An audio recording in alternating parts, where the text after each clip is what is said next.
fertile San Joaquin Valley. He founded the Classics Department at California State University's Fresno campus, and he's taught there for 20 years.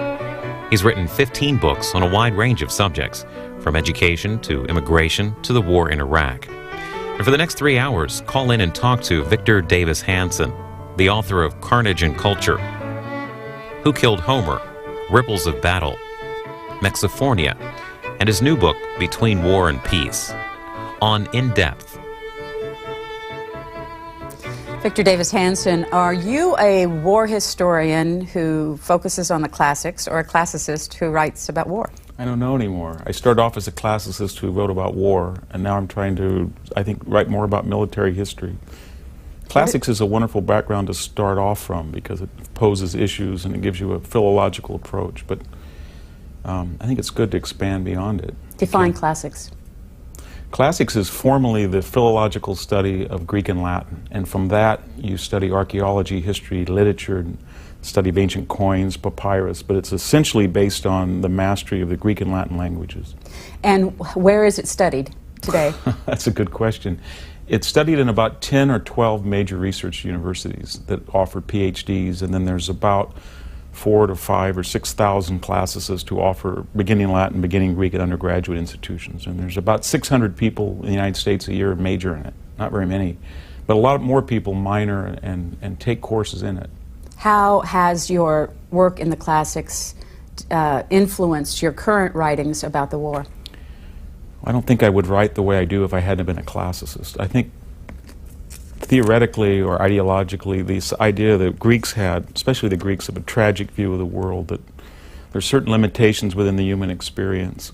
We all age, we all die, we don't demand utopian perfection given the brief time we're on Earth, has made me much more realistic about things. So when you see a war, for example, you don't ask who's 100% perfect and who's 100% evil. There is good and evil, but sometimes it's very difficult to realize that you have to go to war just because you're always in the right. The Greeks were much more realistic about the fallibilities of human nature. That's been a very profound influence on me. The infallibility of human nature. Yeah. The idea that people are predictable across time and space, as the historian Thucydides said, that they have appetites, they have urges, and they're predictable and you can identify them, that people seem to respond to status and honor and fear, and that civilization, whether it's religion or custom and tradition or politics, tend to save us from our innate self. It's a very different view of the Rousseauian Diderot French Enlightenment idea that we're born into the world perfect human beings, and then the religion or the family or the government repress us and ruin us. So it's a very different approach than the therapeutic view. This book, Who Killed Homer, came out when? 1998. It was co-authored with John Heath. And caused a lot of fury within the university level. It did. Well, the central theme was that classics is a wonderful discipline, and it was surviving because undergraduate teachers, often with heavy teaching loads and little recognition, were going out from the major universities and teaching, but yet the emphasis and the value system within the field of classics stressed at one time just esoteric philological research, and then during the 80s what I would call class, race, and gender, which was different ideologically, but its method and its approach and its vocabulary was just as narrow. And in the process, undergraduates, the general public who have an innate interest in movies, films, novels about the ancient world were not getting the Gilbert Hyatts, the M.I. Finleys of the past. We weren't creating that type of education that would train generalists. I have the paperback version in which in the intro you said that the response to this book has proven our thesis far beyond anything we could have written. Yeah. I didn't think that people would get so hostile. The author and I, at one classicist, actually called the FBI and reported us as the Unabomber suspect. So that's an indication of how furious people got within the profession. I think part of it was that not a lot of media scrutiny goes to classics, or it doesn't earn, and this was the one view, and they felt that if there was going to be one view of classics that the public was going to read, they would prefer it was another one than that book. But these are the types of books that people probably know of you today. For instance, your two most recent ones, In Autumn of War and Between War and Peace. What's inside these? These are a collection of essays I wrote for Commentary Magazine, the Wall Street Journal, and especially National Review Online. And they're sort of a weekly diary of events from the 9/11 is when I started writing that very day until the present. And then I arranged them in chronological order, and they serve either to show that I was wrong or right about certain events, and then also to offer a different interpretation, I think, than what a lot of people write about the war within a 24-hour news cycle. Give us an idea of what some of your ideas were, if someone doesn't know your work, what your ideas were that differed from what you call the status quo. I'll give you an example. People immediately wanted perfection after the war. My first response was the war was only 3 weeks long, and we'd gone all the way over where people from Alexander the Great to Xenophon had fought, very difficult area, and within 3 weeks we deposed the worst fascistic dictatorship in the Middle East at very small cost. But immediately before we could even savor that victory, people were talking about the looting, and yet that was a serious problem. But I would always remember that Saddam Hussein himself had destroyed ancient Babylon with his garish reproductions. Nobody talked about that. And then we went right into the bombing, but still, as tragic as 600 lives are, in the long calculus, the terrible arithmetic of war, by any historical measure, this was quite an astounding event, and even more audacious, the idea you could bring democracy, or at least attempt to do it, in an area that had never seen consensual government. So I was trying to look at the long point of view, what people would say 50 years from now rather than 24 hours. And that's thematic in both books. The use of the 24-hour news cycle that you brought before, one of our emails that came in earlier, a question for you is how the 24 hours news cycle has impacted the war today. Yes. Well, I'll give you an example. There was a very prominent reporter who reported the last day of the war. And she said it was a pretty pessimistic appraisal of American activities, as military activities, Caesar Baghdad. 24 hours later, she was freed, and for the first time she announced to an American public audience that A, she had a minder the entire time she had been in Baghdad, and she had been paying Danegeld bribe money to the Iraqi. Well, that was all in 24 hours, so I thought to myself, so for 3 weeks you've been giving us this appraisal of military operations, why somebody's been right over your shoulder. It would be as if an American reporter had gone to Germany and watched the bombing or the invasion of Russia with a Goebbels age right next to him or her. That was never, but that was all to digest within 24 hours. That sudden shift between everything is bad to everything is good, but no background. So I think we have a lot of reporters who don't have the traditional education in language, philosophy, history, and they're very young, and they realize that one advances in that profession by being as flamboyant, as provocative as possible, and it has to be quick, and they give first, second impressions without a lot of in-depth analysis or digestion. Do you ever surmise what the 24-hour news cycle impact might have had on the early Greek wars? Well, I can tell you that the Battle of the Somme, maybe that would have been good, but after the first 20 minutes, when the British Army, within that first day, I should say, lost more soldiers than it had in a half-century of colonial fighting, it would probably have been called off.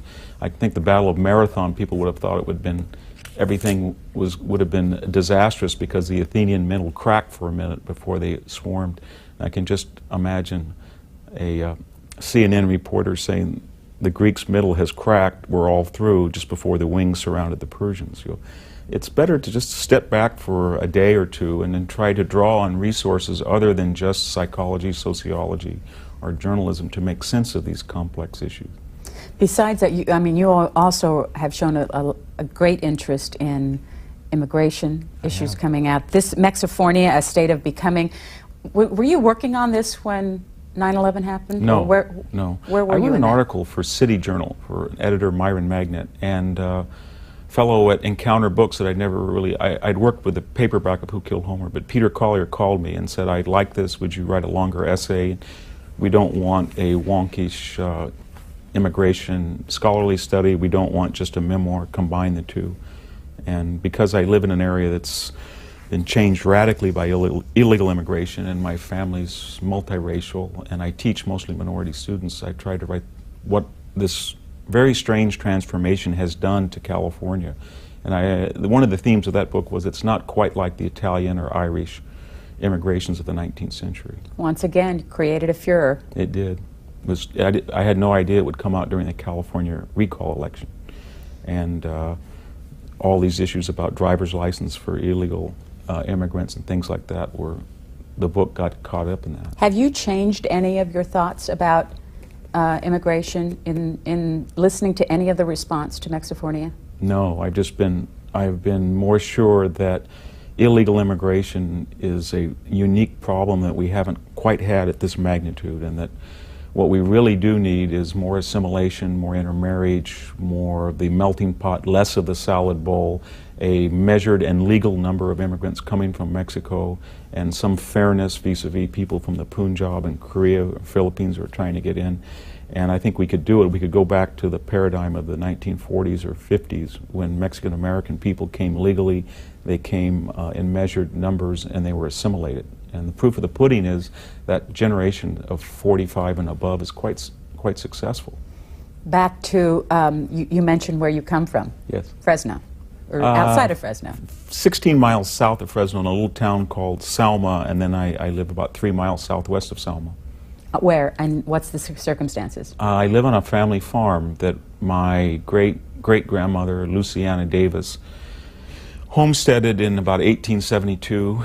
We're not quite sure the year. And then her son Cyrus and his son Reese and his daughter Pauline, and then us and our kids live there. And then I have a brother and a cousin who also live there.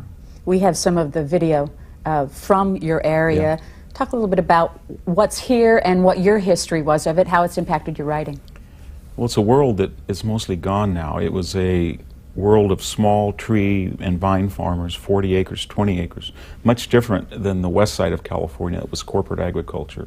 You can fly above the San Joaquin Valley, and when you see the Sierra Nevada, and you can see how the water, gravity-fed irrigation just flowed down into this very rich area, checkerboard of family farms, communities like Kingsburg and Selma, Fowler, and then go to the west side, and it was arid and corporate farming. There was a different culture as well, and it's been written about. And I grew up in that area, but now I would say over the last 25 years with globalization that most of the crops that we grow have competition worldwide, and the small family farm is pretty much over with. Were you a good farmer? I think I was a very good mechanical farmer in the sense of being able to produce a good crop. And that crop was? Raisins, peaches, plums, nectarines. But I don't think that I understood when I was in my late 20s and early 30s and middle for 30s the degree to which somebody who's producing raisins in California is dependent upon the price of labor in South Africa or what type of pesticides you're using in Turkey. In other words, that all affects a worldwide global price. 1996, was this your first outing in terms of writing about agriculture in your own experience? It was. I had written a book called The Other Greeks, and within that book I had asides about trying to make sense of ancient Greek farmers by things like what it was like to prune today.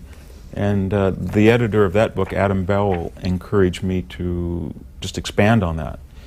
And I wrote about the death of family farming in the San Joaquin Valley. You say here that the stage of sentimentalism for agriculture in the American consciousness should now pass on, that the focus for such fantasy is in itself becoming a caricature, not a reality in the here and now.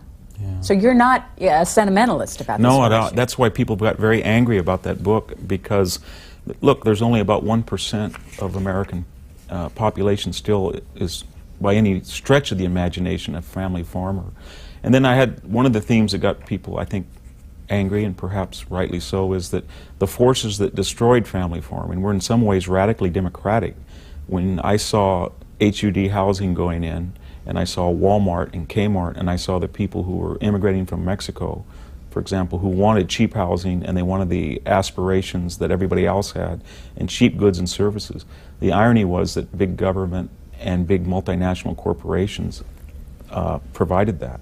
And the world that I had grown up, everybody knows everybody at the hardware store, everybody knows everybody at the nursery, was based on things other than just profit and loss. And that world is gone. I want to read to our viewers the first a couple of sentences of chapter 8 so that we know what you think about this. She said, "These last and final generations of family farmers have not been saints. Most agrarians are obtuse and blunt, not sensitive people at all. Much less are they well-read students of history, hardly at all inquisitive liberal minds with a need to hunt down the truth, ignorant entirely that they are now targeted in the crosshairs of the complacent American public. Need I add that few are physically attractive persons, not clever in speech, not imaginative in dress." Yeah. Believe it or not, that was an encomium to them. So with friends like me, they don't need enemies. But it's pretty tough. Yeah, it is tough. What I was trying to get away from is the idea of a farmer with a pitchfork that looks like a movie star. But what I was trying, in the context of that, is that there is something that they brought to the American social experience, and that is because they were autonomous, they were individual, they were self-reliant, they were very skeptical of consensus, the suburban culture that we find ourselves now in, and they were a valuable check on certain excesses in American society. And so I felt that family farmers, why we wouldn't starve when they disappear, they were a very valuable social commodity. That was 1996. When did The Land Was Everything come out? 2000. I actually wrote that book before another book, The Soul of Battle, but The Soul of Battle was sort of leapfrog, so it sat for about 3 years, but it did come out. And what is this about? These are essays, and it's modeled after a French colonial writer, Crèvecoeur, Letters to from American Farmer. And it was a series of letters about the disappearance of family farming and everything from mechanization, technology, and the absurdities or the ironies of family farming. And got people a little upset because we use this term farmer for people who have 20, 30, 40,000 acres. And I try to explore that dichotomy, paradox.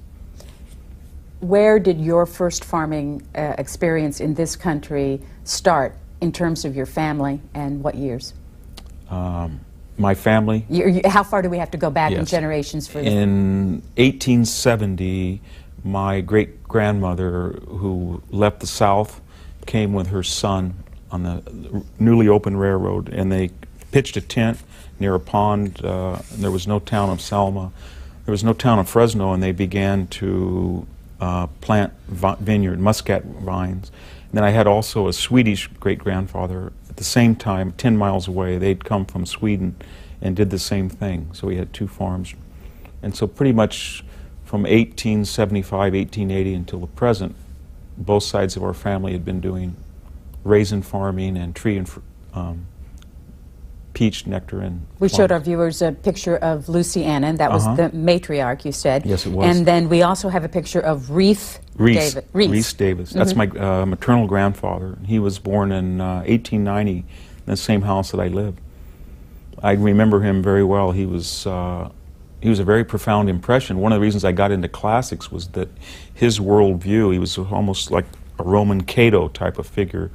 His Roman view of don't go into town, you'll get in trouble, stay here and work, don't sleep too much, eat simply, watch out for people from town. I found that when I started to read classical literature, it resonated. It was almost as if he had come right out of the pages of Livy or Horace. Victor Davis Hanson is our guest this month on In Depth. We invite you to join us. For people living in the Eastern Central Time Zone, 202-585-3890. If you live in the Mountain or Pacific Time Zone, 202-585-3891. You can also email your questions to us this afternoon. We'll get on as many as we can at booktv@cspan.org. Let me just grab one of these and see what you think. I heard, this viewer says, his name is M. Farmer. I heard you say once that your mother was a judge who was appointed by Governor Jerry Brown. Please tell us more about your evolution as a political conservatism. Well, I think it started with, there used to be an idea that Democrats were socially conservative. So while my mother was appointed by Jerry Brown, I think that they were sort of the party of Harry Truman and Scoop Jackson that were pretty conservative on foreign affairs, but pretty tolerant on domestic. And also, because they were farmers, they came out of that populist agrarian movement that you produce food in California, you send it to the East Coast, and then you got nothing for it. I think after 9/11, but even before then, I had become socially conservative, especially in questions of foreign policy. But I'm still a registered Democrat, believe it or not. Now that may shock some people. I don't know. Well, I guess it is. It would shock. I haven't voted. Let's put it this way: I haven't voted for a Democratic presidential candidate in a while. But I just haven't changed my registration, because part of the writing that I've done is always I guess I've been skeptical of what I would call the elite on either side of the political fence, and the corporate elite, not so much their ideology, but the way they live. And a lot of people whom I would otherwise admire politically are out of touch with things. It's one thing to say you're against the minimum wage and you're against welfare, and there's good reasons sometimes to be for that, but if you haven't really gone out and driven a car that breaks down every quarter mile, or you haven't picked peaches for 15 hours a day, or you haven't done these things, then you really don't understand where that angst and anger and envy comes from. So I think that's part of why I'm kind of mixed up politically. Jay Kinlaw asked, do you consider you yourself a person of faith? I do. How has that impacted your writing and your work as a classicist? Well, I believe in transcendence. Classicists, remember, if they read enough Greek and Latin, that it's permeated with the idea of transcendence. That's central to Plato's thought, the idea that we all have a soul that is going to in some way be affected in the hereafter by what we do in today. But I had parents, why they didn't go to church, they were Methodist, and I teach the New Testament in Greek to my students. So I would say that I'm Christian, and I do believe in Christian faith. It's just that I'm not, by any classical definition, a good Christian. Where do you teach? I teach, this is my last semester. I'm teaching at Cal State University Fresno, and I taught there 20 years. Why is it your last year? Well, it's a big teaching load. We all had to teach 4 classes a semester, and I was traveling a lot and writing a lot, and I discovered the last couple of years that I wasn't doing the type of job that I should be doing. I was teaching fine, I didn't miss class, but I just didn't feel I had the time to do what I used to do. So I decided to retire, and I retire June 1st. At age? 50.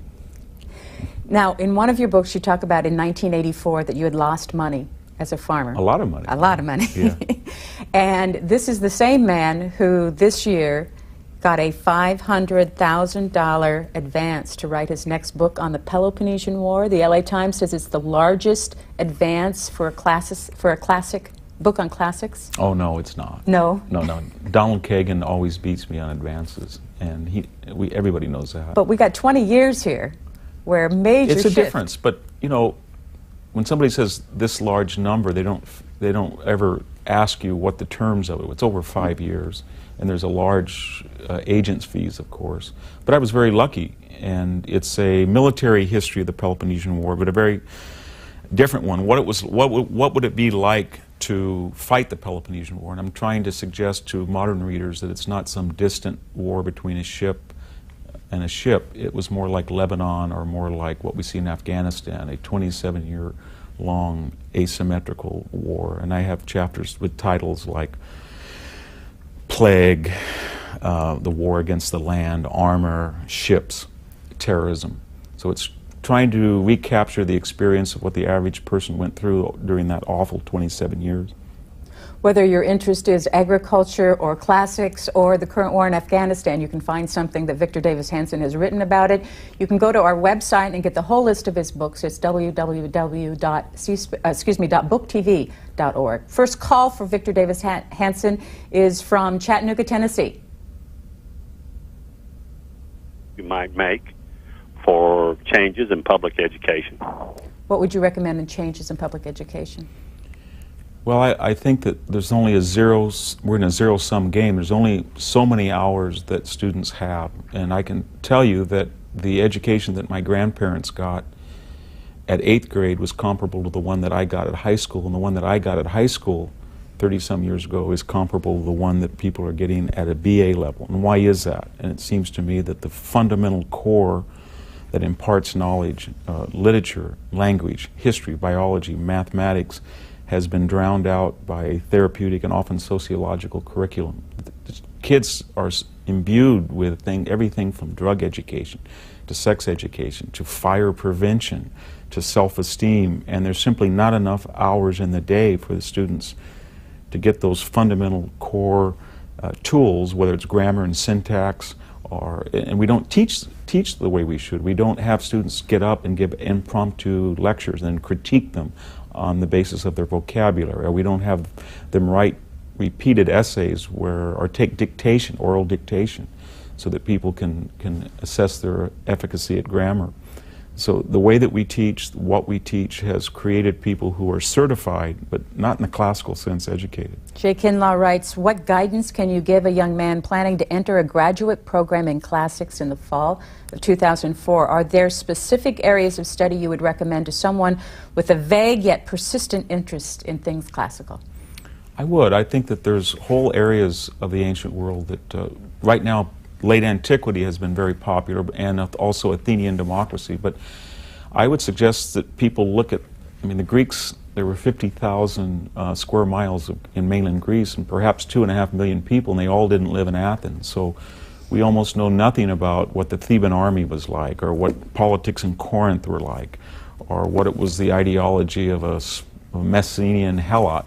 So I would say to look beyond Athens. And as far as the pragmatic any pragmatic advice of how to be a graduate student, I wasn't a very astute graduate student. I did things I probably shouldn't have. I was outspoken, I was angry, I was full of I don't know, zeal, and at 26 I got my PhD and just simply walked away from it. That would be, I wouldn't recommend that at all. I would say keep everything in perspective, realize that while you're getting a wonderful education, classics is still a narrow discipline, and it's a beginning from which you can broaden yourself, read more history, more literature in different fields, rather than go back and get narrow. One of the problems of classics is you start out, for example, studying Greek literature, and then pretty soon you're studying Greek history, historical literature, then you're studying Thucydides, then you're studying one book of Thucydides, then you're studying a speech in Thucydides, when you should be studying teaching Latin and Greek and Livy and Ovid, and then you should go into Renaissance literature, and we have it all wrong. San Diego. Hello? You're on the air, sir. Please go ahead. Hello? You're on the air. I'm sorry. As I'm listening to you, I'm thinking of a group of writers that I've just recently come across, the Southern Agrarians, the fugitive poets. Yes. Of Vanderbilt, and I'll Take My Stand. I'll Take My Stand. Exactly, the book is laying right in front of me. Yes. And Thomas Fleming's magazine, Chronicles. They seem to be very much in sympathy with your writings, although they're you're a coast apart. Yes. They seem to be very much in your camp, or you're in their camp. I think they were. Comment on them. Yeah, I've been severely criticized, actually, by people in Chronicles and by some of the people who feel that they're the successors to the Southern Agrarians. And I think it's because of my advocacy for two reasons. One is the advocacy that the United States be muscular abroad and try to change the pathologies that led to 9/11. And the other is in a book called The Soul of Battle, I was very critical of what I would call plantation culture in the South. And I'm not sure that that resonated too well with him. My point being is that I felt that William Tecumseh Sherman was a very astute thinker when he made the decision or the thought or the thinking that it made no sense for Grant to kill Southern white people in Virginia. 97% of them did not own slaves, when the plantation culture that fueled secession was pretty much unscathed. So when he went down through Georgia and the Carolinas, he was trying to not just kill people, he killed very few, but to humiliate them and bring the war home to them in real terms. And that seemed to be that point got a lot of people angry that I was in a blanket fashion condemning Southern agrarian culture. I felt, though, that I was just targeting or focusing on the plantation itself. Soul of Battle came out in 1999.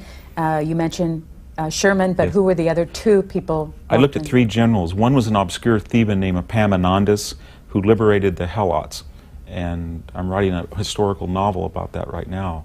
And the second was was William Tecumseh Sherman, and then the most controversial of all was George S. Patton and his August 1944 romp into the borders with Germany, from Normandy to Germany. And the general theme that includes all three of them? Is that, first of all, that democracies fight very well because they're very impatient cultures, and they're not militaristic, but when they finally feel a sense of grievance, in the case of Epaminondas, the Spartans had provoked them for years, and when they have a mission and there's a moral dimension to it, and they're going from point A to point B, almost like going to Kuwait to Baghdad, they're amazingly efficient, motivated, spiritual, and they win. And when they don't do that, they don't do as well.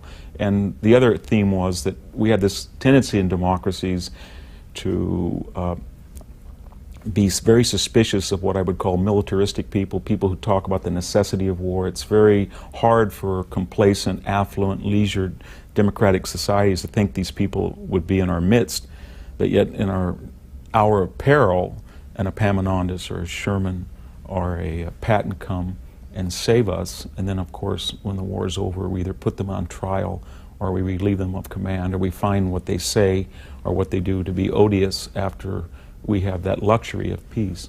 Washington, D.C., hello. Good day. It's very difficult to listen to people say they are faith, but they support war. And it's my belief in my historical learnings that 90% of the people who've ever lived have never lived in war at all, even during World War II. The United States has killed between 60,000 and 150,000 Iraqis. And this comes from the C-SPAN tapes from the United States military, and also from the Pentagon in the year 2000, the use of depleted uranium, the depleted uranium project, Major Dr. Rokke, R-O-K-K-E. The use of depleted uranium weapons is a crime against God and humanity, so the weapons of mass destruction have been found. The CS gas, the cluster bombs, depleted uranium, the initiating riots that led to the destruction of the museums when the troops got to Basra. These are all military and international crimes. Now, our president says he might have to get a lawyer, makes a joke about it.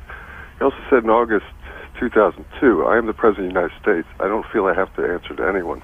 I'd like to hear your comments. Well, I think that by the 4th century AD, the Christian church had created an idea of jus in bello or jus in bello. Jus in bello or jus in bellum, the idea that the empire had to be saved by sort of forfeiting the idea of pacifism and resist attacks. And after that point, most Christian thinkers thought that there were elements of Christianity that were compatible with self-defense. As far as Iraq goes, look, anytime a country goes to war, there's going to be things done that one would not want them to be done. But the alternative is paralysis. We did things, whether it was bombing Tokyo or bombing Dresden, pretty horrific, but they were done to stop things like the Holocaust and stop things like the destruction of millions in China or the Philippines or Korea. And in case of Iraq, whatever we've done in Iraq, it will turn out to be in 20 years a fraction of the number that Saddam Hussein killed of his own people and the number he would have killed. We really don't have that option in war to just say there's a good alternative and there's a bad alternative. Once Saddam Hussein was in power, and once he had petrol-fed dollars, and once he had a history of getting weapons, and once he had a tendency to use them, then there was going to be X amount of people killed either way, either allowing him to go on or to stop him. And I think that's what we have to concentrate on. I don't think anybody wanted anybody to die there, but I don't see how that was going to be prevented once we decided to go to war. We do, you know, this might be a good point. Everybody says, well, didn't we give arms to Saddam? I think we gave 2% of his entire arsenal was actually American supplied, and that was before 1991. But we gave over 375,000 GMC trucks to Stalin, and we gave him a number of fighters that probably turned the tide, even though we'd known that he'd killed 30 million of his own people. And after the war, we knew that those same aid dollars were used to subjugate Eastern Europe, even to send people a truck that we gave them, people were sent to the Gulag. So, and yet I would support that policy again. I think we have to get away from this utopian idea that in the West, that because with our freedom and our leisure, that we suddenly assume A, that the world works on the same premises outside our borders, or that we in our infinite wisdom and arrogance can snap our fingers and get instant perfection. I wish it were true, but it's not. When did your recent writings come to the attention of Vice President Cheney and President Bush? I don't know. I really don't. I just know that after 9/11, sometime within the next 6 months, people started to read National Review and commentary and a few things I wrote in the Wall Street Journal, and felt that they agreed with them. And then I never had anybody call me up and say, "I'm Vice President Cheney." No, it didn't work that way at all. Did you meet with them? I did. What happened? I had dinner with Mr. and Mrs. Cheney, Vice President Cheney, and I had a wonderful time and found him to be exactly opposite of what everybody, the caricature, this businessman who's worried about Halliburton. I found him to be an astute reader, very quiet, asked historical questions, talked about books he'd read, very open-minded, so I enjoyed it immensely. And I've talked to people in his staff and got the same impression from him. This viewer from Gene Bryson from Iowa City, Iowa, asked who your heroes are in history. Well, obviously one of them is Epaminondas the Theban, more so than Pericles. He was this Theban, Pythagorean, perhaps philosopher, who suddenly, getting angry that the Spartans each year ravaged the farmland of Thebes, decided to take the war home, so to speak, and marched down 170 miles and did what nobody had done. Athenians couldn't do it in 27 years of war. Nobody had been in Sparta for 600. And then in the space of 4.5 months, not only emasculated the Spartan army, but freed the Messenian Helots. And just didn't do it as a part of real politics. He was an idealist. So I have a great deal of admiration for him. She also asked if you could recommend a book on Greek history for people who just don't have a background in the classics. I tend to read books that are out of print from that earlier generation that were prose stylist, and they put a great deal of emphasis on narrative. And one of them is Zimmern's The Greek Commonwealth. Anything by M.I. Finley, even though I disagree with a lot of what he writes, they are well written and provocative. There's a couple of younger classicists that even though ideologically I disagree with them, I have an enormous amount of respect. And one's Paul Cartledge in England. He's written a number of basic books on the Greeks. Very good. Robert Drews is another one. Next is Los Angeles. Hello, Mr. Hanson. Thanks for taking my call. I don't expect to be cut off by C-SPAN either, and I appreciate this kind of forum. Sir, you've made some points earlier on in this interview that convey that you're a neoconservative. You've met with Dick Cheney, who's part of the group called Ginza. There was an article about this in the Guardian newspaper yesterday. Talked about Shalabai's connection to Ginza, and Ginza stands for, most Americans don't know about this because publications such as the ones that you write for are neoconservative publications with basis back in Irving Kristol, who was a godfather of neoconservatism.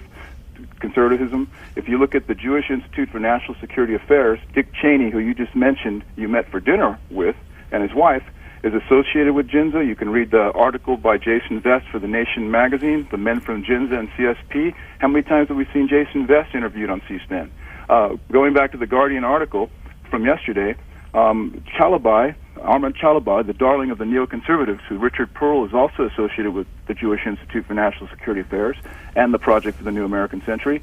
Basically, this article even mentions Ginza, and they want to put Chalabai in power in Iraq, which would be right in accordance with the clean break agenda that Richard Pearl and Douglas Feith, a fellow of Ginza and associate of Pinnock, had written for Israeli Prime Minister Netanyahu back in '96. Los Angeles, thank you.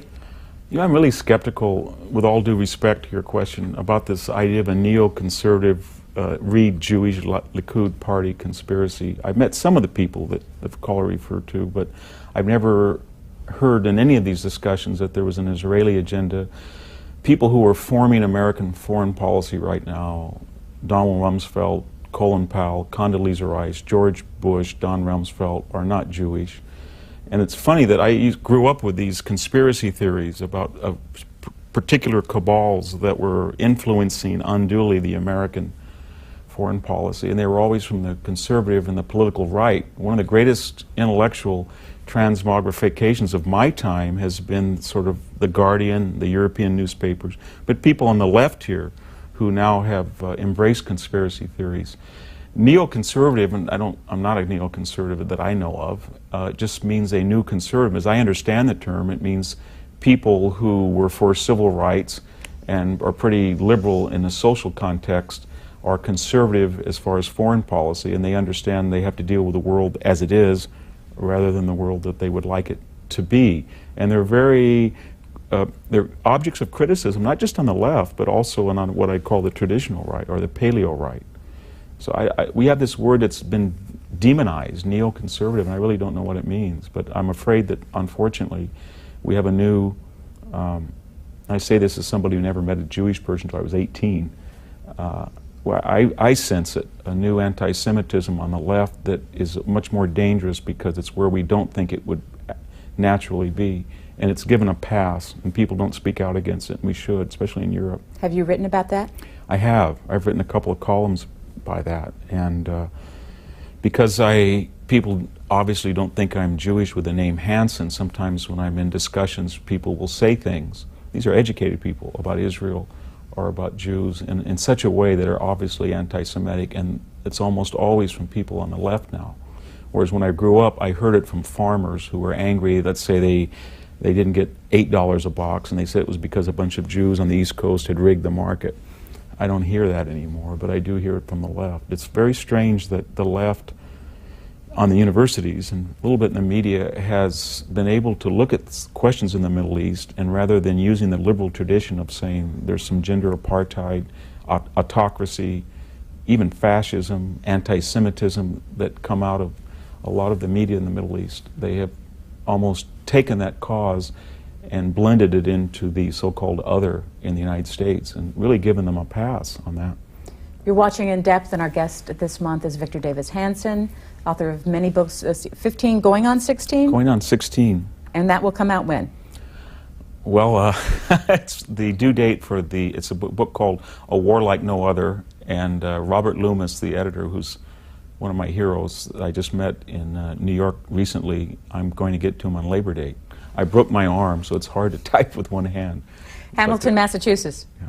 Hello, Mr. Hanson? Yes. Yes, my name is Larry Carrick, and I'm interested in your position. You describe yourself as a political conservative. Would that be in the mode sort of as Paul O'Neill, somebody like that? Yeah, in some ways, although I thought that Paul O'Neill was actually from the university that I taught at, Cal State Fresno. Yeah, I think so. I just thought that he was a little bit careless in some of his speech, but I'm very worried about federal spending at a domestic spending at a per annum rate of some 8%, if that's what you mean. And immigration issues as well. Colorado Springs, hello. Hello, Dr. Hanson. I enjoy your work very much. Read your articles in the National Review every week. Thank you. What I was going to ask you to comment on, President Bush in his Whitehall speech really changed the idea of the Iraq War. And it seems to me this is a historical thing that has happened before. Lincoln in the Gettysburg Address with the Civil War, Woodrow Wilson, World War I, and World War II with Germany and Japan. We changed from defeating the Axis powers to establishing a democracy in those countries. I wonder if you'd comment on that. Well, it's a very, in general, it's very common for states to change the motivations that they go to war as they are in war, and in particular for the United States to start a war in terms of realistic self-interest, and as the war progresses, then to expand it into a more humanitarian and idealistic framework. And the examples that you gave are excellent.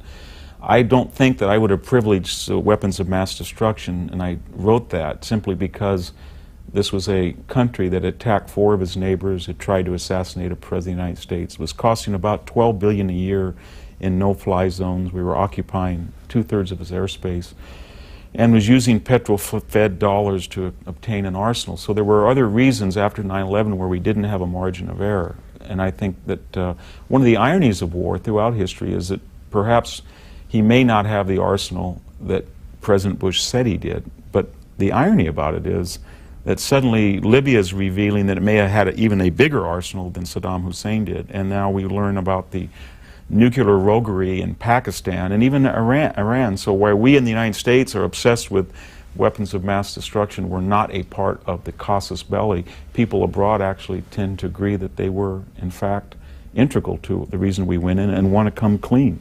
And it may turn out that with Libya and the Pakistan information and pressure in Iran, that WMD may be, in fact, one of the great things that happens out of this war, that we eliminate a lot of it. You have written that in the aftermath of major wars, the world is rarely put together quite the same.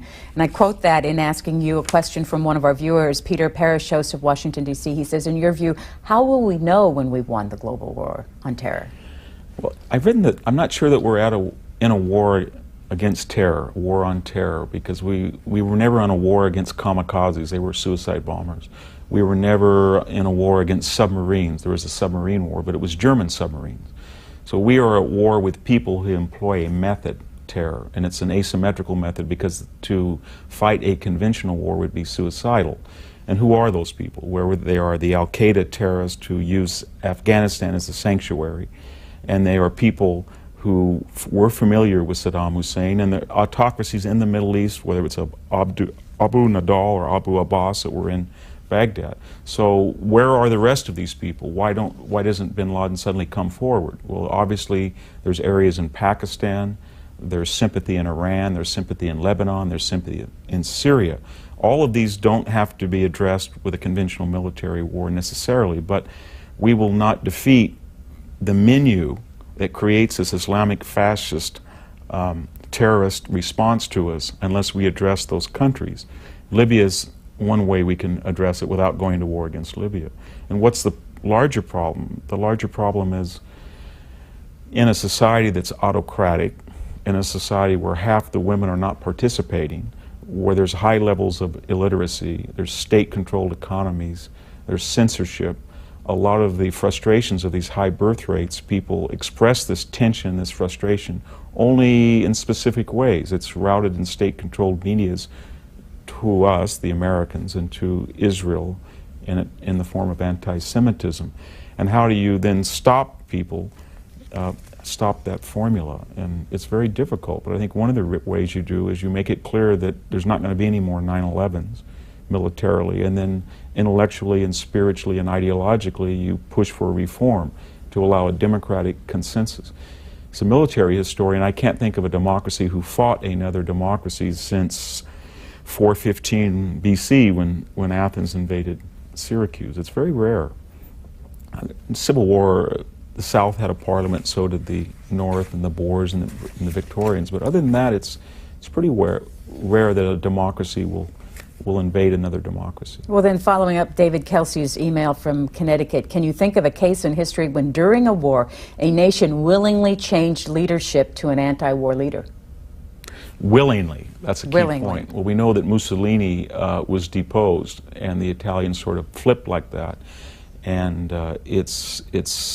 there were radical changes of leadership, political leadership in Athens, but we usually see them as a coup d'etat or as a revolution. Once you get into a war, when you have all of these innate primordial emotions like honor and fear and national pride, it's very hard for a people collectively just simply to cease and say we were wrong, let's turn around. Argentina invaded the Falklands, and then suddenly there was a coup, but usually coups follow national humiliation.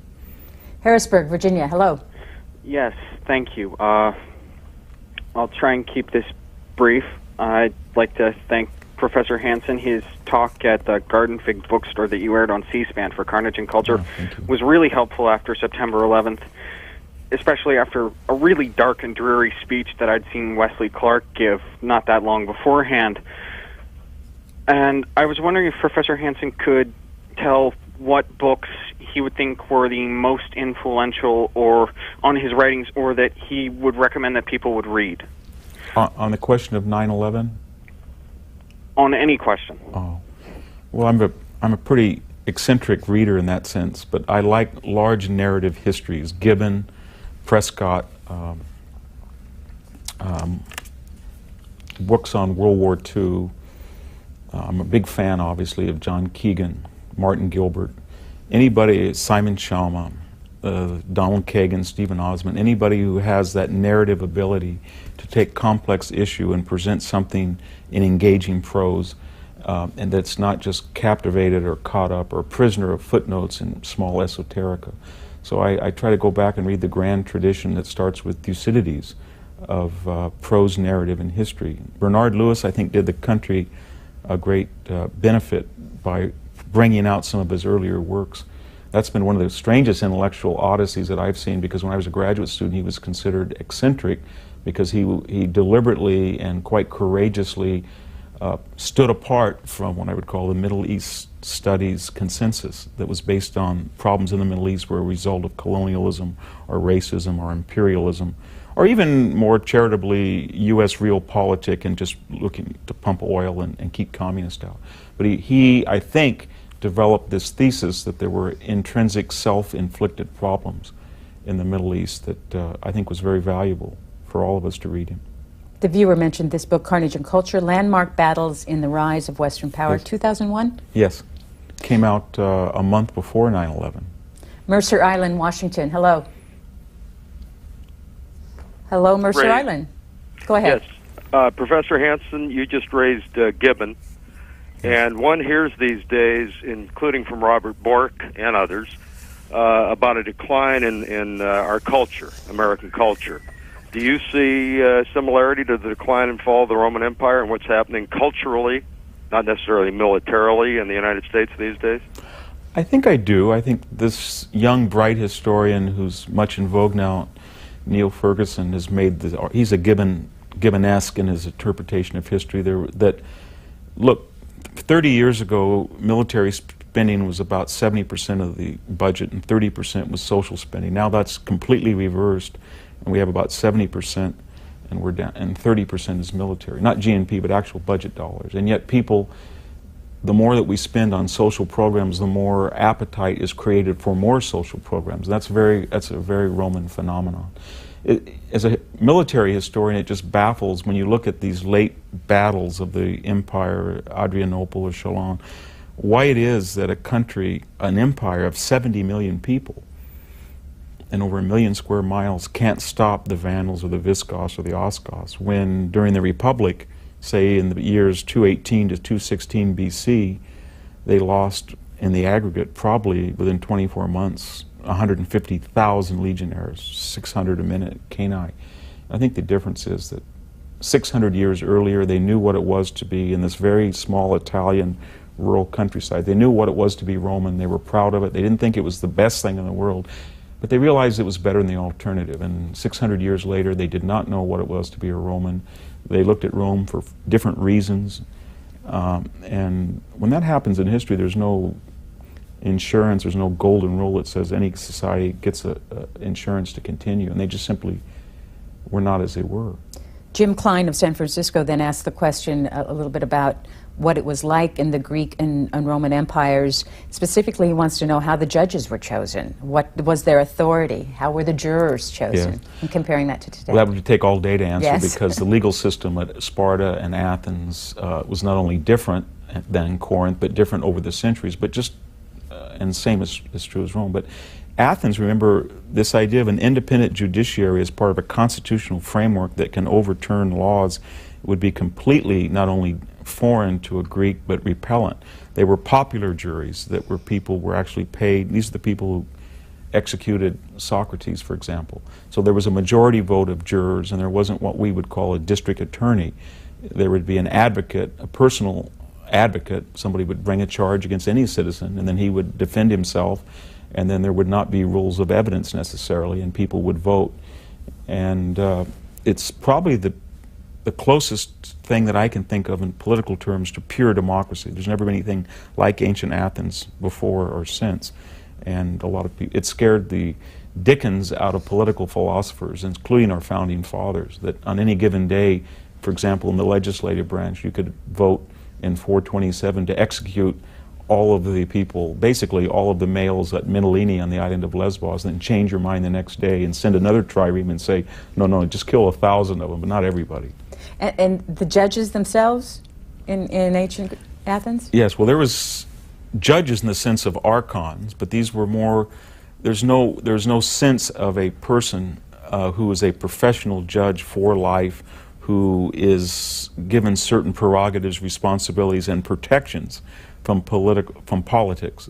Politics and the judiciary, as they're becoming again here in the United States, were integrated. Next call is from East Hampton, Connecticut. Hello. How are you? Fine, thanks. Question. Going back to Al-Qaeda and the various networks throughout the world, if you look at them, you just go back looking at history, every outside organization, terrorist group, they actually want power. They want to attain power somehow. They're on the outside and they're looking in. And how do they attain that power? Now, what I've read about Al-Qaeda and the other Islamic terrorist organizations, some people say they're religious-based, that they're using religion, Islam, and they're perverting it to gain what? What are they trying to gain? Are they trying to gain power in Saudi Arabia? Does bin Laden want to be the next ruling family of Saudi Arabia? And I mean, what is the end game for them? World domination, an Islamic world? How are they trying to overthrow these governments? And if they do they actually want to take power and actually rule? Yes. Well, I think you're right about terror. Terrorism first isn't new, is it? I mean, there were the Sicarii in the Roman times that would kill Roman soldiers with the Sicaris. There was the great Mahdi, remember him, the Mahdiist. They were sort of an early form of Wahhabis. I think if I could be so bold to generalize what bin Laden and the Al-Qaeda want, it's say, I remember the three things he wanted. He wanted all of us out. He wanted Jews out of the Holy Land, even though they weren't there.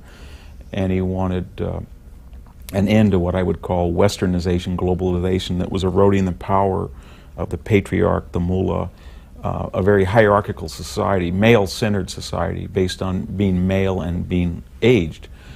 And if we could sum what that goal would be, something like the 11th or 12th century, the Middle East would be like that. It would have most of its oil reserves, and it could purchase this decadent Western weaponry without contaminating the population at large. So in bin Laden's mind, you can have a cell phone, or you can have an RPG, or you can have the internet, and that's not corrupting you, but you can still then buy nuclear weapons, and that is okay too. So you try to steal or be parasitic on the West for its technology, and then you use your resources, and I guess also you can trade with the great Satan and gain capital, and then blackmail it, threaten it to make a pan-Arabic caliphate, something that we haven't seen since the 12th century. He keeps talking about pan-Arabism, pan-Islamic culture, and the way he's been able to get as far as he has is that most people find him better to blackmail, to give money to, and to divert his attention to Americans or Israelis or somebody other than them. But after 9/11, I think that way of doing business is pretty much over with it. Santa Barbara, California, hello. Hello, Dr. Hanson, congratulations. Yes. Thank you. Your work is spectacular. Thank you. I'm a Swede who grew up in Kingsburg. And I have a story. The morning after Pearl Harbor, in advanced math class in high school, before the teacher arrived, a Japanese-American boy said, "We sure caught you with your pants down, didn't we?" And I have a couple of other stories which I won't take time to tell, similar ones. And in light of these experiences, I wonder what you think about the detention camps. Well, I've written and spoken about them. I think it was a great mistake in American history. I realize that a lot of untruth has been spread. I mean, there were, I think, 60% of those who were detained were not U.S. citizens, but still there was, I can't think of any real identifiable case of espionage. And it was very personal for us because we had neighbors who were Japanese Americans. And my grandfather and mother, who was in high school, she was a student body president, spoke against that. And remember who did it. It wasn't some right-wing conspiracy. That was what's in our local area. It was the McClatchy newspapers, who were very liberal, who agitated for it. The governor of California although a Republican, Earl Warren was very liberal, and the President of the United States was very liberal, all who felt that in the zeal of the moment they could intern people. And I don't think it was a wise decision whatsoever. And I think we didn't do that in 9/11. For all the invective against Mr. Ashcroft, we haven't gotten anywhere near there. We're worried about the loss of civil liberties, but we look back in American history at times of crisis, whether it's the internment of Japanese Americans and Japanese citizens, or the suspension of habeas corpus in 1866 under Andrew Johnson. I mean, to eliminate the Ku Klux Klan, they just simply destroyed all civil law in many of the border states to stop it. College Station, Texas. Hello, Professor Hanson. Hello. This is Peter Stulding. I had the pleasure of speaking to you in your office one day, sir, and I wanted to ask you two quickies on ancient history, which is a fascination of mine, obviously something you have deep knowledge of, and then I really like to go into Britain and America and the American Revolution. Could Antigonus Monophthalmus, the One-Eyed, have put back together Alexander's empire at Ipsus at 301 if he'd won? Could, if Varus had not defeated the legions in the Elbe in AD 9, could the Romans have gone in much further into Germany, into Poland? And then I really want to get to the American Revolution after that. But just your quick reactions to that. No, I think that the secret of the army that Alexander inherited from his father Philip was that it was almost a magical balance between light-armed troops, the phalangites, heavy cavalry, light cavalry. It was a symphony, and the proof of the pudding, of course, is in the eating. Less than 50,000 men in less than a decade went all the way to the Indus. But the problem with it is that it was very, very hard to go into an empire of 70 million people with a core of about 50,000, and his successors realized that. So we keep thinking there's this Hellenistic civilization. Actually, it was a thin veneer of Greek speakers who used indigenous troops. And one of the ways that militaries reacted after Alexander was to lengthen the pikes, make the phalangite more deadly in one sense but more clumsy, substitute elephants for skilled riders. And at that point, the facility, the flexibility of the old Alexandrian army was lost, and so I don't think that it could have. As far as Rome, all of these questions, of course, can be answered in the generalization that when you have a society and you send people, there's always a finite number, a finite place, a finite number of people killed, after which you can't go any further. So Rome and Alexander the Great reached the logistical limits of what their societies could produce. I don't think that Rome could have gone into Poland because it's very hard to get people. The farther you conquer, you have to shed troops behind you unless they can integrate and get people, so to speak, on board. It's very hard. One of the ironies of Alexander the Great was that he may have wanted to Hellenize the Asiatic subcontinent, but in some ways, much of what he did was to Asiaticize Greece and the Eastern Mediterranean in the process. The Revolution. Caller? That marvelous work, Lawrence Henry Gibson's The British Empire Before the American Revolution, which I see on my bookshelf, and frankly I've yet to read, but I have bits of it in my head. If the balance of power in British North America had been maintained by letting the French stay in Quebec, do you think we might have stayed with the British and evolved into an empire of the Sea Peoples on rather democratic lines?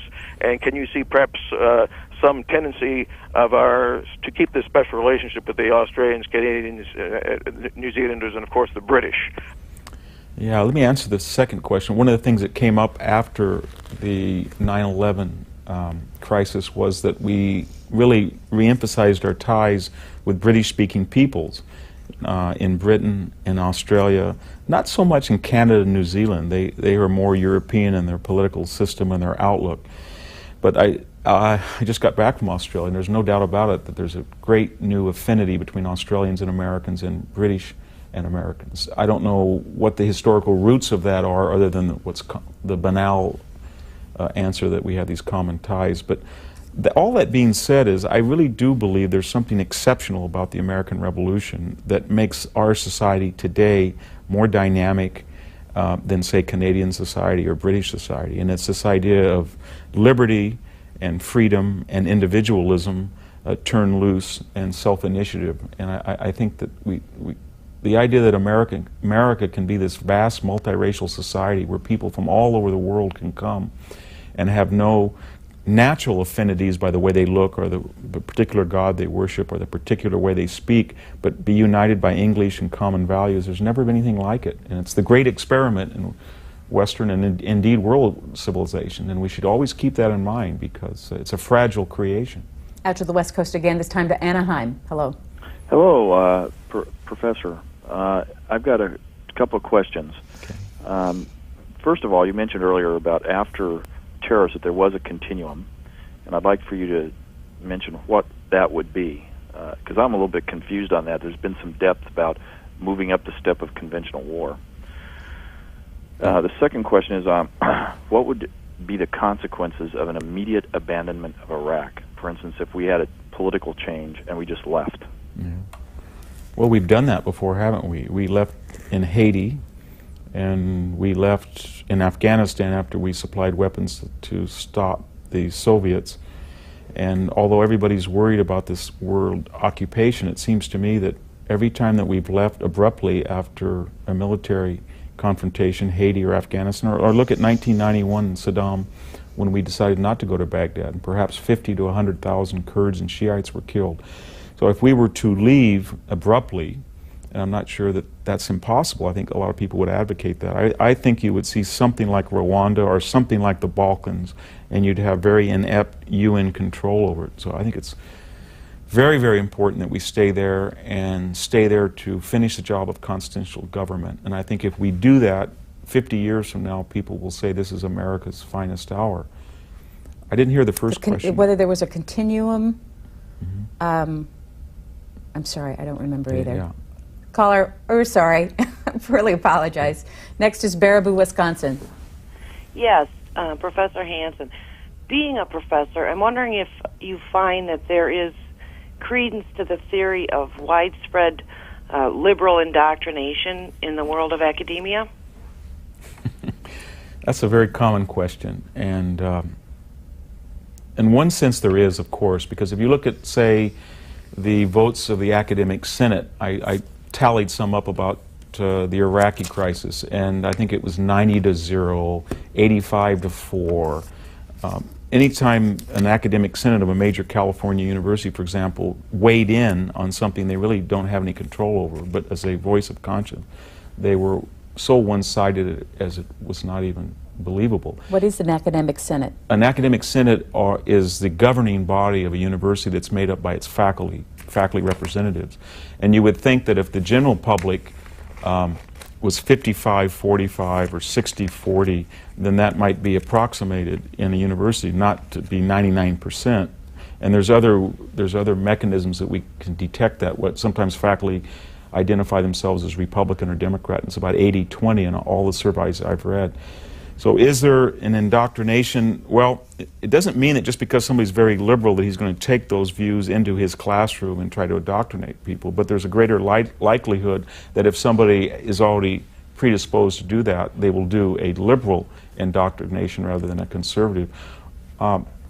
This might be controversial, but I really do think that there's something about the modern university, the idea that we work a 9-month year, the idea that we get tenure for life, the idea that we are in the classroom 6 to 8 hours a week, that it's not real, that people on a farm or people plumbing or people here what you do don't have that same work environment. And that always throughout history creates an unreal expectation about how the world should or would work. So we suffer more than liberal indoctrination. I think we suffer from utopian smugness or utopian arrogance that we can make the world operate on the same premises as the faculty lounge. And I think most of the time if professors would get out of the classroom and they would go build a house for a contractor, not their own, or they would go spend a summer wiring a house, or they would go spend a summer picking peaches, then they would see that the world is not necessarily the same place that they inhabit in the university, and they would be much more critical, self-critical, if they had to produce a budget, or they had to meet a payroll, or they had to craft their own business, or they had to pay workers' compensation insurance. I think it would be a very wonderful experience for the academic. Even perhaps looking at tenure again would be valuable. Go ahead, Santa Barbara. Hi, am I on the line? Yes. Okay. I understand anti-Semite means that you're against the Jews or you're against Israel. But what are the group of people that are against Palestine called? Against Palestine? Yes, against Palestine, that want them out of there. That. Well, you know, I haven't seen that term other than this new term, Islamophobe, which I think people are suggesting that people who are prone to prejudices or generalizations are lumping the 1.5 billion Muslims in the world together as the 9/11 terrorists, excuse me. And then I would guess that would be called Islamophobia, fear of Islam, irrational fear of Islam. But I haven't seen a particular word for the Palestinians. I don't sense a great hatred in America, to tell you the truth, or unfairness toward the Palestinians. Everybody that I talk to seems to basically agree on the solution, that there should be 2 states, that roughly they're going to follow the 67 Green Line. Perhaps that's going to be adjudicated. But the real problem right now is there's an asymmetrical political culture. In one society, you have voting and free speech and true classical citizenship, and in the other, you don't have regular elections, only one, and then you don't have free speech, and you have extrajudiciary killings. And as soon as that is changed, then perhaps there'll be an interlocutor that the Israelis can talk to. I think it's kind of the irony is that perhaps the freest Arabs in the entire Middle East, as far as their civic responsibilities go, are inside Israel. And I don't think any of them have any desire to migrate out. Florence, Massachusetts. Oh, yes. How do you do? I've read your book, Bonfire of the Humanities, with great interest and pleasure. And I must say also that I have appreciated right now in this program your comments on anti-Semitism in the academia. And I did had some battle on a classics list in the on the internet on those issues, and met with a good deal of denial and there concerning these subjects. And I also happen to be a translator of Catullus. My name is Caesar, S-E-S-A-R. I hope perhaps you've read it. Nice. But my question to you have? Yeah. Oh, great. I'm a big fan of Catullus. I teach it. Oh, great. Well, now, I was just asking, as a result of all of the brouhaha today, especially a criticism of the classics, classics in academia at the moment, what has been the reaction, and what do you feel your standing is in among classicists today? Not very high. I mean, I heard recently that there was at a major university somebody was giving a talk about me who had profited from 9/11 as a classicist by misusing the classics.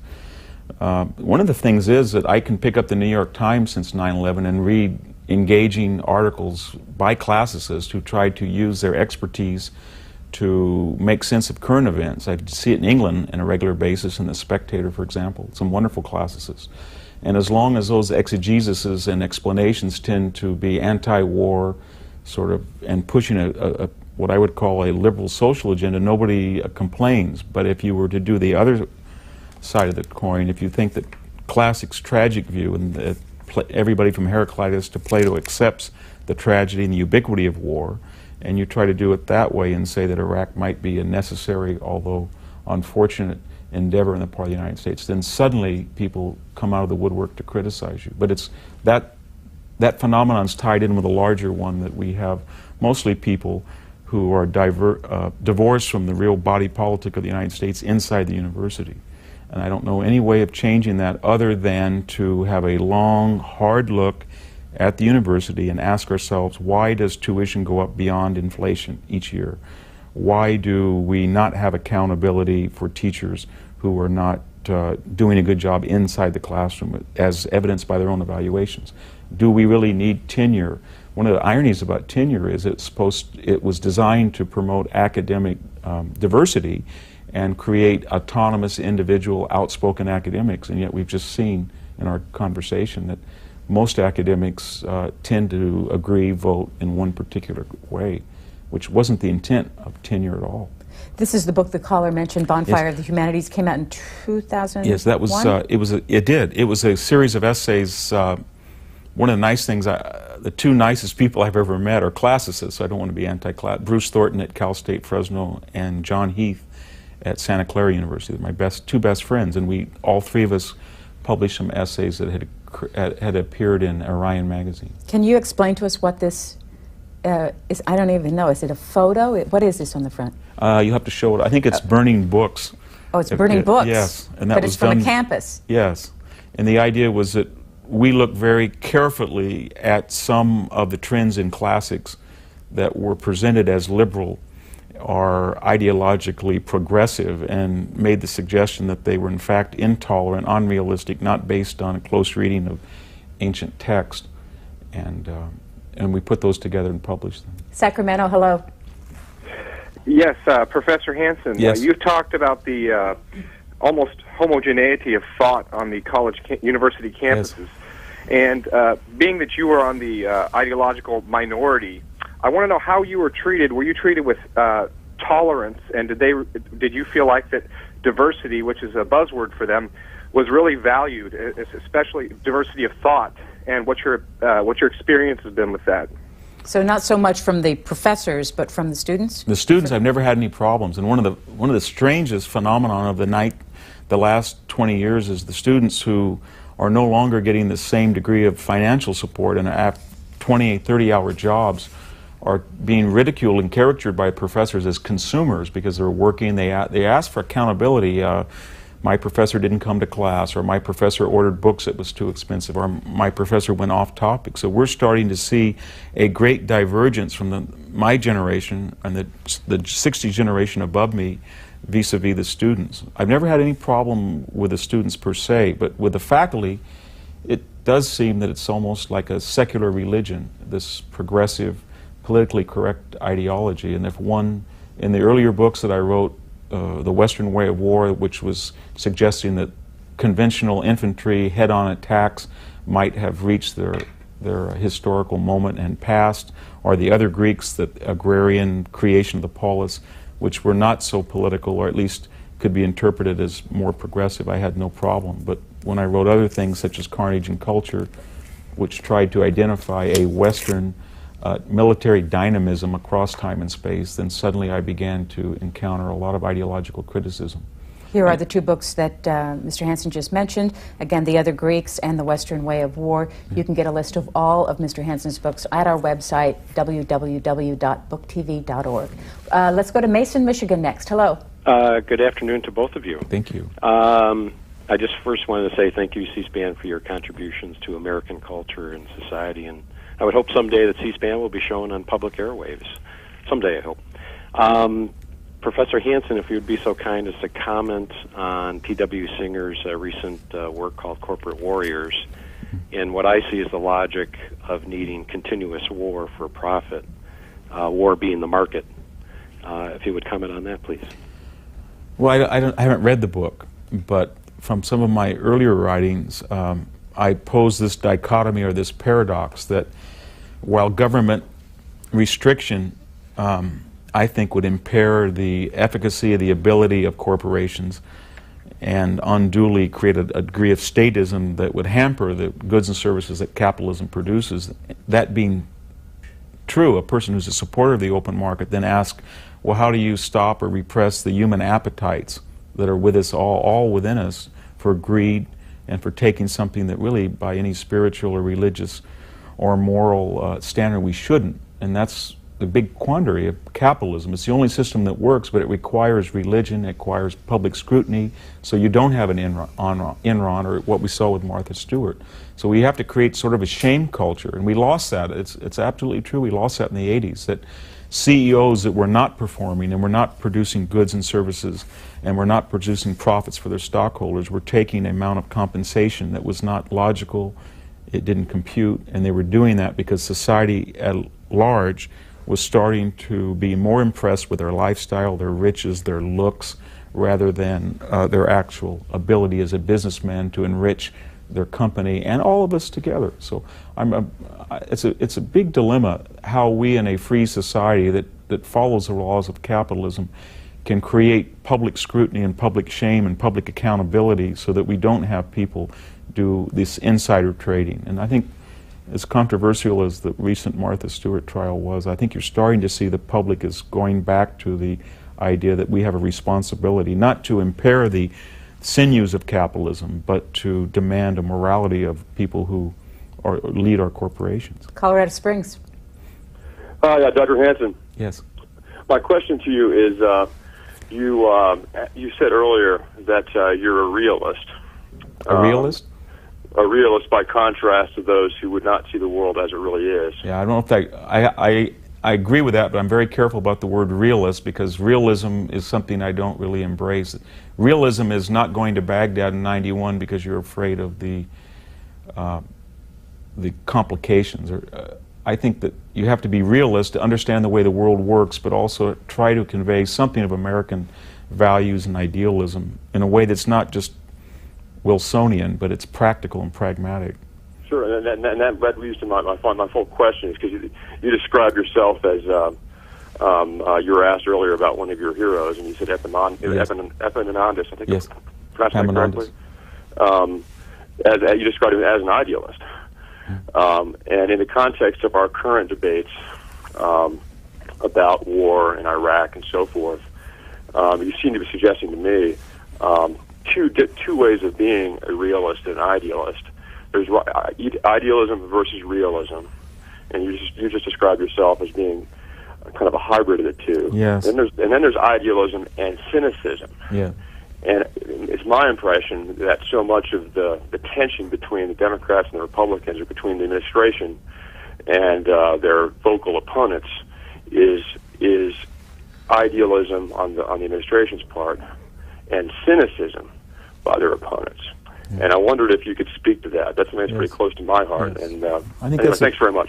I think that's a very good point that you've made. And I was a very big supporter. I wrote an op-ed for the Wall Street Journal when President Clinton was bombing in the Balkans, and he was, I think, in week 5, and people were all attacking him because I really felt that we were witnessing genocide, and he took the moral courage to stop it, and he needed to be supported from all sides of the political spectrum. And if you look at what the United States has done in the Middle East and even elsewhere, I mean, the old pillars of U.S. policy in the Middle East were abject realism, realpolitik. Two things: pump oil and keep out communism. And that gave us the Wahhabis in Saudi Arabia, and it gave us some pretty atrocious regimes in Egypt and elsewhere. And suddenly, and I think this is very important for Americans of all political persuasions to see that when situations change, and after all, we were dealing with a Stalinist Soviet Union that had killed perhaps 40 million people and had nuclear weapons pointed at us. You don't have a lot of range of options of being idealistic. That being said, that if you look at the record of the United States military, whether it's Grenada or Noriega or the Taliban or Milosevic or Saddam Hussein, this is a rogues gallery of pretty nasty people, and in their wake we have not just been putting in utilitarian dictators. We really tried to, clumsy sometimes, but put in consensual governments. And I think the United States military is a completely different military than it was 30 years ago. And I think people in the Republican Party now are starting to understand that old cynical realism just doesn't cut it in the world, because it will create problems like the Wahhabis in Saudi Arabia that will come home to roost. And this is one of the another great political transformations, that the left is sort of bewildered by Republicans doing these things, and as part of that bewilderment has come up with this term neoconservative that has, I think, a lot of anti-Semitic connotations, when in fact it just means conservatives that have a new approach and are actually embracing some, not all, but some old democratic ideals. We're going to take 2 more calls and then show our viewers some more of what your farm looks like in California. Chicago, go ahead. Hi, this is John in Chicago. Professor Hanson, I'm enjoying the show greatly. I'd like to follow up on the first question you had, I think, in this area about the educational system in the United States.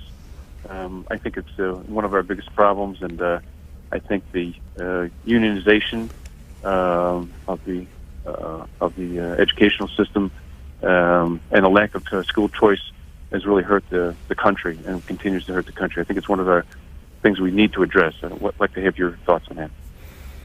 Well, somebody who's farmed for a number of years are always distrustful of unions, or even somebody like Sun-Made Raisin Cooperative. I was distrustful when you have large bureaucracies whose purpose is simply to ensure working conditions rather than the betterment of working conditions rather than excellence of what each person does.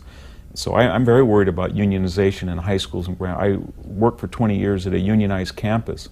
And that came home to me once when a union official said to me, we have a 93% tenure rate. And that was a boast of the degree of union scrutiny over personnel decisions. And I had met a lot of our assistant professors over the years, and believe me that that's not necessarily a recommendation of our university, especially when a person who is tenured, then if they have 1,000 students per year, can go on and affect 30,000 lives in a very negative way. So tenure, unionization of campuses, I understand that there's always this tension between administrators and faculty, but we've got to look at this way, look at this old problem in a very, very different way and ask ourselves, as I said, these basic questions. Why does a university raise prices higher per annum than a business?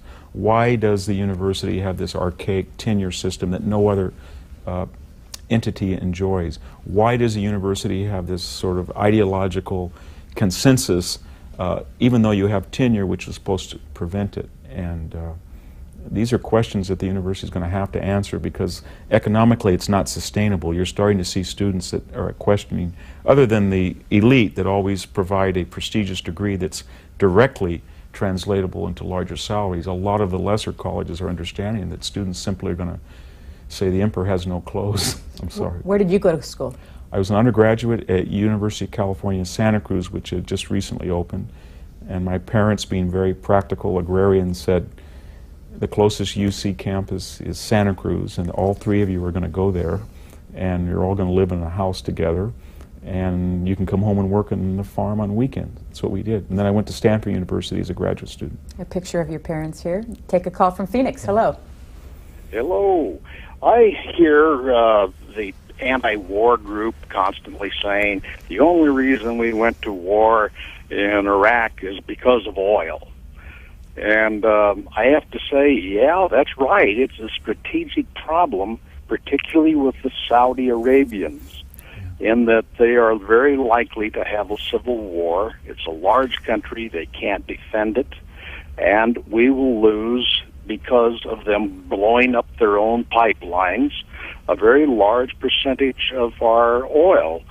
I can see us being able to pay $5 a gallon for gasoline instead of $2 a gallon for gas. And I'm just wondering if I'm going off half-cocked with my studies, or whether you might have some insight into that. Yeah, well, you're surely right that we were more interested in going into Iraq in a way that we did not go into Rwanda to stop 1 million people getting killed because of oil. Take away oil and take away 9/11, those two factors, we probably wouldn't have gone into Iraq, as bad as that is to say. That being said, though, it's not just our oil. Japan is about 70% dependent on Middle Eastern oil, and China now is going to be more and more dependent on Middle Eastern oil. And given the process of globalization and interconnected trade, Europe is more dependent on Middle Eastern oil. So the United States Navy actually keeps the sea lanes open and creates a degree of stability that everybody benefits with. You know, when I just filled up in California last week, I had been told no blood for oil. I heard that slogan, and that we were going in there for cheap oil. Well, when we went in, it was about 50 cents per gallon cheaper. And the two things that the left said were going to happen, we were going to take over the oil, or we were going to, in a surrogate fashion, pump so much oil that it would destroy the world price and we would all get cheap oil. Simply didn't happen. The oil industry of Iraq, for the first time, is now going to be under public, transparent, and consensual auspices, and it wasn't that way before. And it probably will not have enough oil capacity, or at least its infrastructure, to suddenly shatter world oil prices. And if it did, it would probably eventually be part of OPEC, and it would not see that as in its own interest. So Americans are actually paying more for gasoline, despite the accusations we were going in there for cheap gas. And it really, one last thing, I mean, $87 billion for security and reconstruction is not a is not a profitable enterprise. It's one of the biggest U.S. projects since the Marshall Plan. And you can make the argument we're spending that much money on naivety, stupidity, idealism, but you can't make the argument that we're spending $87 billion to, in some strange way, profit. There's no profit there to be had. Before we take a break, this quick question from Ed Fahey. He wants to know if you've participated in a war. In a war? No, I haven't. Have you been in the military? No, I turned 18 and received a draft lottery number in 1971, and then it was 1972. It was selective service. Sometimes I feel that farming has been a war because it's been sort of brutal. My father, he flew 39 missions on a B-29 over Tokyo, and my grandfather was gassed in the Argonne. He was lifelong disabled person, and the person I was named after, Victor Hanson, was killed on Okinawa. And you dedicate one of your books to him. I do. He was, his parents died, his mother died in childbirth, he was adopted, so he was sort of a half-brother, cousin of my father. They went to University of Pacific together, and he was killed in May 19th, 1945 on Sugarloaf Hill. We are going to learn more about both the ideas and the life of Victor Davis Hanson as he's our guest this month on In Depth. We're going to take just a short break where you're going to see a little bit more of his farm in Selma, California. And when we come back, in addition to the ideas, we're going to get a little bit more of an idea of the logistics of how he writes.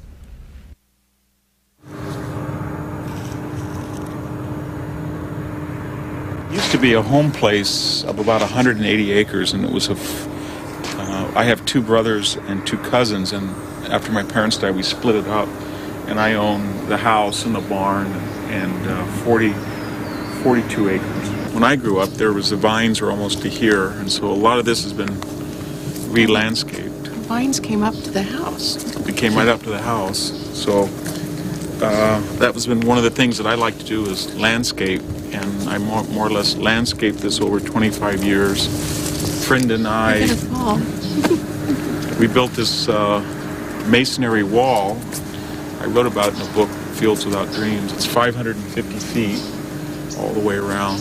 This is a mission fig, and this is probably the oldest thing here that's alive.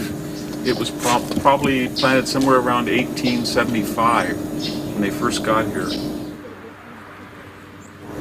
Yeah, we pulled out all the orange trees, and then I wanted to exercise, and we put in a pool about 10 years ago. And then Kara and I landscaped this ourselves. I lived in Greece almost 3 years, and I try to go every summer. And a lot of the ideas that I got by traveling there, I brought back. And the latitude is the same, the climate's the same, so I tried to incorporate them in the yard. And one of the things I really like about the Mediterranean is you have these closed, secret gardens with a wall and a door before you get to the house. So in the summer, when it's really hot, this is completely overgrown with wisteria, clematis, and American grape, and then ferns, and it's a nice place to be out here and to write, and nobody really knows you're here.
Former Assistant Secretary of Defense Richard Pearl discusses his latest book, An End to Evil, on Book Notes. We didn't respond to the attack on the Cole, at least not significantly. We didn't respond to the bombing of our embassies. We didn't respond seriously to the unearthing of an assassination plot against former President Bush. And as time went on, we created the unmistakable impression that we simply wouldn't respond to acts of terror. Richard Pearl and his book, An End to Evil, tonight at 8 Eastern on Book Notes. And we have another book coming out based on the Book Notes TV interviews. The title is Book Notes on American Character, and it has 78 new stories all about the American experience, partisan politics, American ingenuity, and the willingness to fight for a cause. It's the new Book Notes book, coming to your local bookstore. Next month on In Depth, Margaret Macmillan, the University of Toronto history professor, will consider her complete body of work, including Woman of the Raj, Canada and NATO, Paris 1919, and the just-published compilation Parties Long Estranged, Canada and Australia in the 20th Century. In Depth with Margaret Macmillan is live Sunday, April 4th at noon Eastern on C-SPAN 2's Book TV.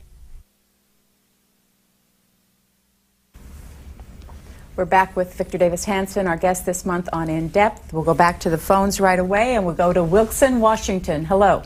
Hi, my name's Kat Walton, and Dr. Hanson, my 13-year-old son saw you on a program on Greek history once, and he said you were the only person on there that made any sense. And he would like... I don't think that's true, but... well, that he could understand. Yeah. I think he was about 9 at the time. At any rate, he's 13 now, and he would like you to recommend a classical Greek and Roman military strategy book. For a 13-year-old? He's a 13-year-old who's bowled his way through the Iliad. And okay. Well, you know, that's a good question, because there's a wonderful series called the Osprey Ancient Military Series, and they have these wonderful watercolors of particular aspects of ancient military history. One's on the Roman army, one's on Greek hoplites, one is on Hannibal, so I would recommend that he can get those. In most really good bookstores, there's a whole series, and it's Osprey, O-S-P-R-E-Y. They do a wonderful job to try to bring ancient military thinking and practice to the average reader, and because they have such good illustrations, it's a wonderful tool. I want to take our viewers back out to Selma, California. Okay. Where do you write? I write upstairs in our farmhouse, and I try to write every evening when I get home from work, right there. What's this room like? Well, it was my aunt's room. I remember as a little boy. It can be hot in the summer, but it's very nice right now. And it's the second story of a two-story house. It was built in about 1872. Only problem with the house is it seems that while I'm writing, I'm always examining electricity, plumbing, roofing, things Who's like this? That was my father, the fellow kneeling down. He was had just come back from World War II, and he was a football coach at a local junior college, Reedley College. We have a question here from an emailer. They want to know, because of the temptation, the Passion of Christ, is the Latin that we know today the same Latin that was spoken in the first century? Well, it is. In fact, I went to the Temptation, and I could follow the Latin pretty well, except that it's Italianate pronunciation, ch for ca, and it sounded more as what I would think that Italian, and that transition between Latin and Italian of the 8th or 9th century. But the Latin was very good, and I think that actually probably soldiers on duty from Rome in the 1st century AD probably would have been speaking Latin, not just Greek. Washington, D.C., hello. Hi, Dr. Hanson. I really appreciate your work. Thank you. I'm originally from Southern California, and my question for you is, can you talk a little bit about assimilation? What would you recommend with respect to assimilation, especially for California? We have a dilemma. Let's be honest about it. We have about 4 to 5 million people who are from Mexico here residing illegally. And the old way that we dealt with this wonderful phenomenon of immigration to the United States was very clear. We did it mostly legal, and we did it in measured numbers, so that when people came here, they were surrounded by other Americans from different races and backgrounds. So they learned English, they went to the public schools, and the process of integration, intermarriage, were pounded into us, sometimes brutally so, and we did not see ourselves ethnically divided. And when you have so many people come from one place, my hometown is about 80% Hispanic, and I think at least 30 to 40% may be illegal, then you have all of these historical processes work in reverse. If you have too many people coming from one place too quickly, and the host, that is us, doesn't really believe in the powers of American integration and allows, for example, I teach at a university where we have separate graduation ceremonies predicated on race, which was precisely what the civil rights movement was designed to stop. Or because of language? Well, it's it's separate. Because, And we also have a group, La Raza. Well, La Raza means the race. It's 2004. It doesn't seem in a national dialogue you would permit some group to call themselves Das Volk. This was a racialist type of awareness or self-identification. If you look at the Mecha slogans, a bronze state for a bronze race, or everything for La Raza. So all this has to be questioned and has to be looked at and has to come under scrutiny. And we know that the tragedy is we know the answer for it. If we could get back to 100 and 150, 200,000 legal immigrants from Mexico, work on some type of amnesty for people who'd been here 20 years, but not a rolling amnesty, something one time in exchange for really tough border control, and then we would go back to the assimilation melting pot. But the problem is I think too many people benefit from it. Employers want cheap laborers, and the unions have given up their old chauvinism for the worker and sort of adopted these identity politics, the Democratic Party especially.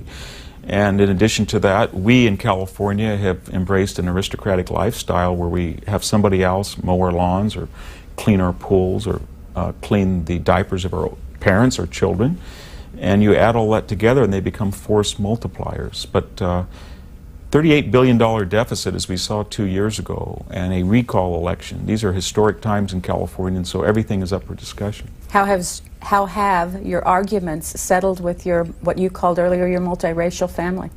I would say that I have an older brother who's married to a Hispanic woman. I would say that I have another brother whose children are Hispanic. Both of my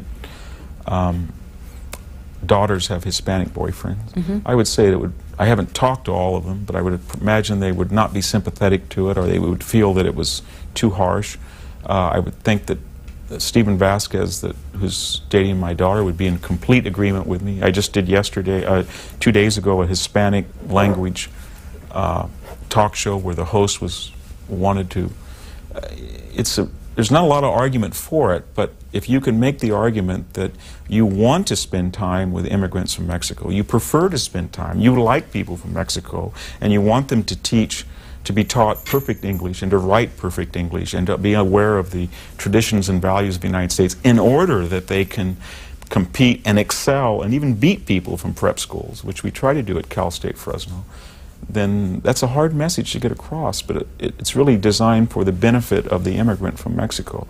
Whereas if you tell him that he's in a prism of racism and he'll never make it up without a state-appointed or a state-hired representative, and that he has to learn about the glory of the Aztecs or of the Zoo Suitor riots, all of this therapeutic, it may sound fine, it may build self-esteem, but in the long run it's not going to give him the type of tools to compete in a very brutal competitive society such as our own, which he or his parents have voted for by crossing the border. We have a picture of your family, of your kids at least, that we can show our viewers. Who are they? Well, my wife is Kara, and we went. She's not in this picture, but our viewers would have seen her in the video of you walking around the farm earlier. We went to Selma High School and graduated in 1971 together. And then we have 3 children. Pauline, named after my mother, she's on my right in that painting. And then Susanna in the middle. And then William, named after my father. And he's 21, Susanna's 17, and Paulie's 23. Reno, go ahead. Yeah, Victor Tiscanis. Ah, Kala, you see? It's Bill from Reno. Ah. recently at Fresno. Yes, I know you. Yeah, as one who's been privileged to sit down and break bread with you and Thank you. visit with your family, I must tell people what a gracious person you are and your family is, and even your children are in this day and age. That's a pretty rare thing. I wanted to ask you about tolerance, and if the people in the United States have had their tolerance taken advantage of in relationship to immigration and also in relationship to this war in Iraq. Yes. It's a good question. I think that it's something that it has a long historical tradition, that one of the things that happens to Westerners, and I don't necessarily agree with the German nihilists like Spengler and Nietzsche or Hegel, or even Hobbes or Plato, but there is something to it that the sheer fact of capitalism and consensual government and modernity and liberalism creates a citizen who has goods and services and freedoms and liberty unrivaled elsewhere. And that tends to foster ideas like cynicism, smugness, nihilism, and they don't quite understand that outside the borders of this particular Western society, that age-old plagues, age-old challenges like storms or earthquakes. Why all this stuff was going on in Iraq, we didn't even. There were 2 earthquakes that took place that really brought it home to me. In Bam, Iran, 30,000 people were killed, more people than all of the war and fighting in Afghanistan and Iraq. At the same time, there was a earthquake in Paso Robles, California, that killed 2 people. And the difference was they weren't that different on the magnitude on the Richter scale, but there's very strict controls that we take for granted in a consensual society. They're simply absent in Iran. And I think that's very important to see that there's something about the West that we constantly have to appreciate and realize that it's fragile. It has to be handed on from one generation to the other. These unique ideas of consensual government, individual rights, tolerance for different opinions, secular ideas, the chauvinism of the middle class. All of these are uniquely Western. They're not anything to do with race. They appear now in Japan for the most part. They're starting to appear in China to some degree. But they're unique, and we have to appreciate them because they allow what we're doing in this studio, which could not happen in most places in the world. They either would not have the technology or they would not have the freedom to do this. New Orleans, hello. Hi, Dr. Hanson. Thank you. I have a question with regard to the Middle East. Yes. Can you distinguish between anti-Zionism and anti-Semitism? And do you think Balfour's declaration or agreement to allow the Jews a homeland in Palestine provides any legal basis for the state of Israel? Well, I don't want to investigate the almost 85-year-old legal document. I'm not a lawyer, and I'm not that impressed necessarily sometimes with the legalities that involve international law, but I will address your other question. I do distinguish between anti-Zionism, that would mean sort of a chauvinism that said that the Jews not only could have the original mandate but could then create a greater Israel, and anti-Semitism, which is a blanket irrational hatred of Jews. That being said, though, from what I understand when I go to Europe, and especially Europe, and when I read things in newspapers emanating from the Middle East, it seems to me that the way that anti-Zionism is phrased today, that it's become the acceptable word for anti-Semitism. It's a blanket hatred of the Jews.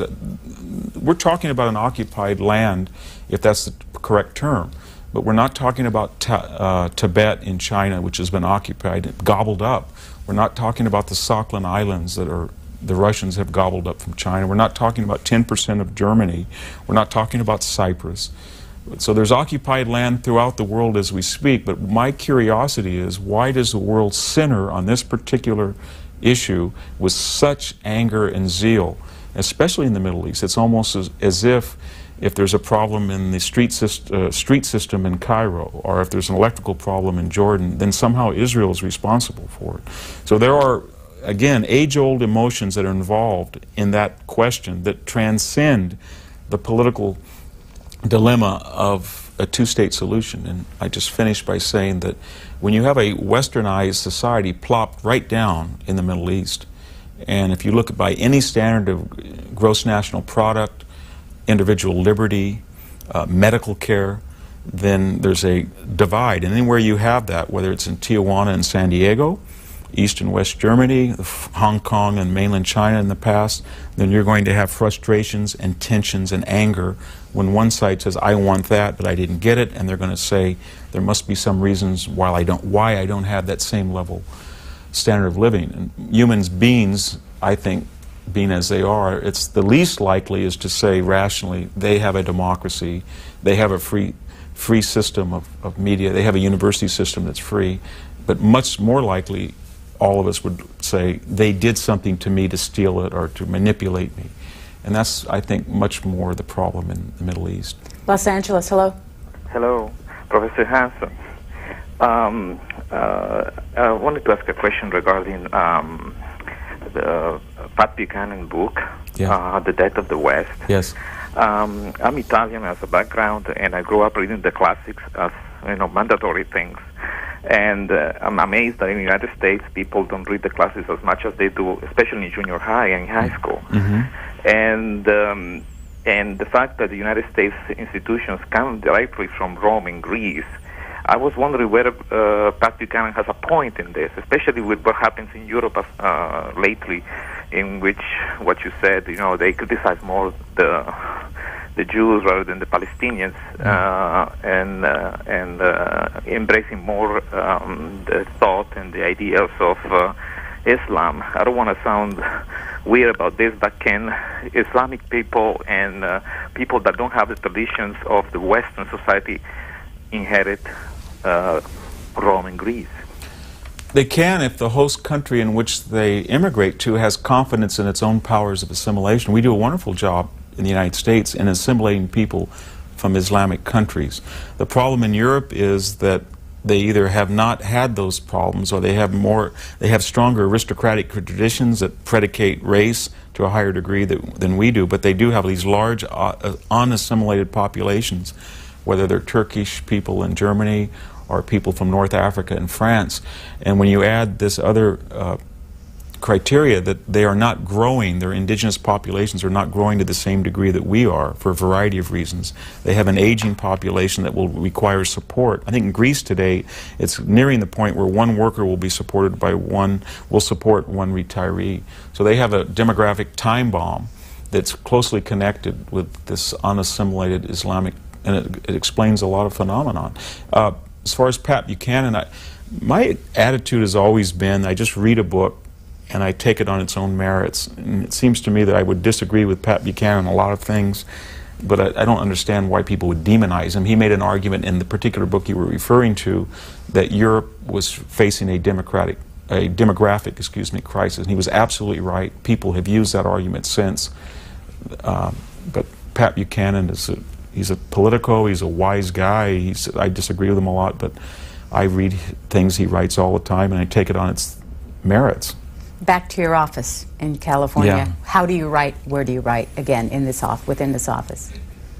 Well, I have two tables, one with one computer and one on a laptop, and I go back and forth. But usually, I try to write very early in the morning, and then I go up and teach, and then I come home and stay up very late. So and then on a couple of days a week, I stay home. And for this particular book that I'm writing, a military history of the Peloponnesian War, it's called War Like No Other.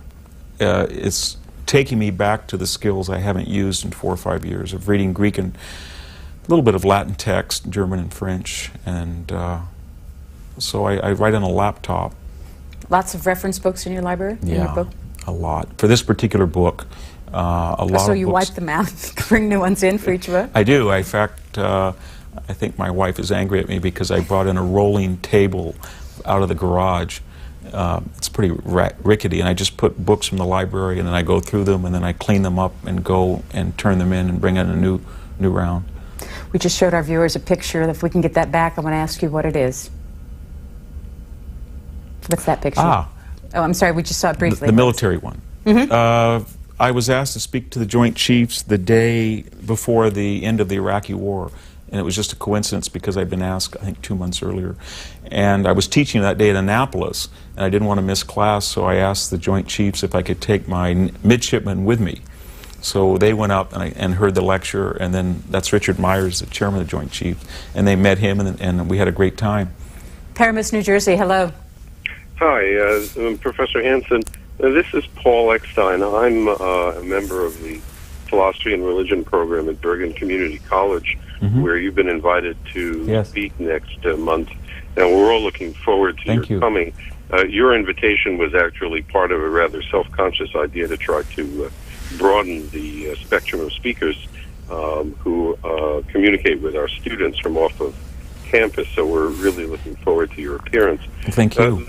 You're welcome. The question that I have for you concerns the situation in Iraq, and one of the things I was curious about was you had said before that even though the expected arsenal of weapons of mass destruction didn't turn up in Iraq, subsequent to the U.S. invasion of Iraq, what we have done, of course, is to learn a great deal about existing programs for WMD in places like Libya and Iran and the Pakistani connection and the rest of it. And some of these programs were, in fact, further advanced than we had originally anticipated.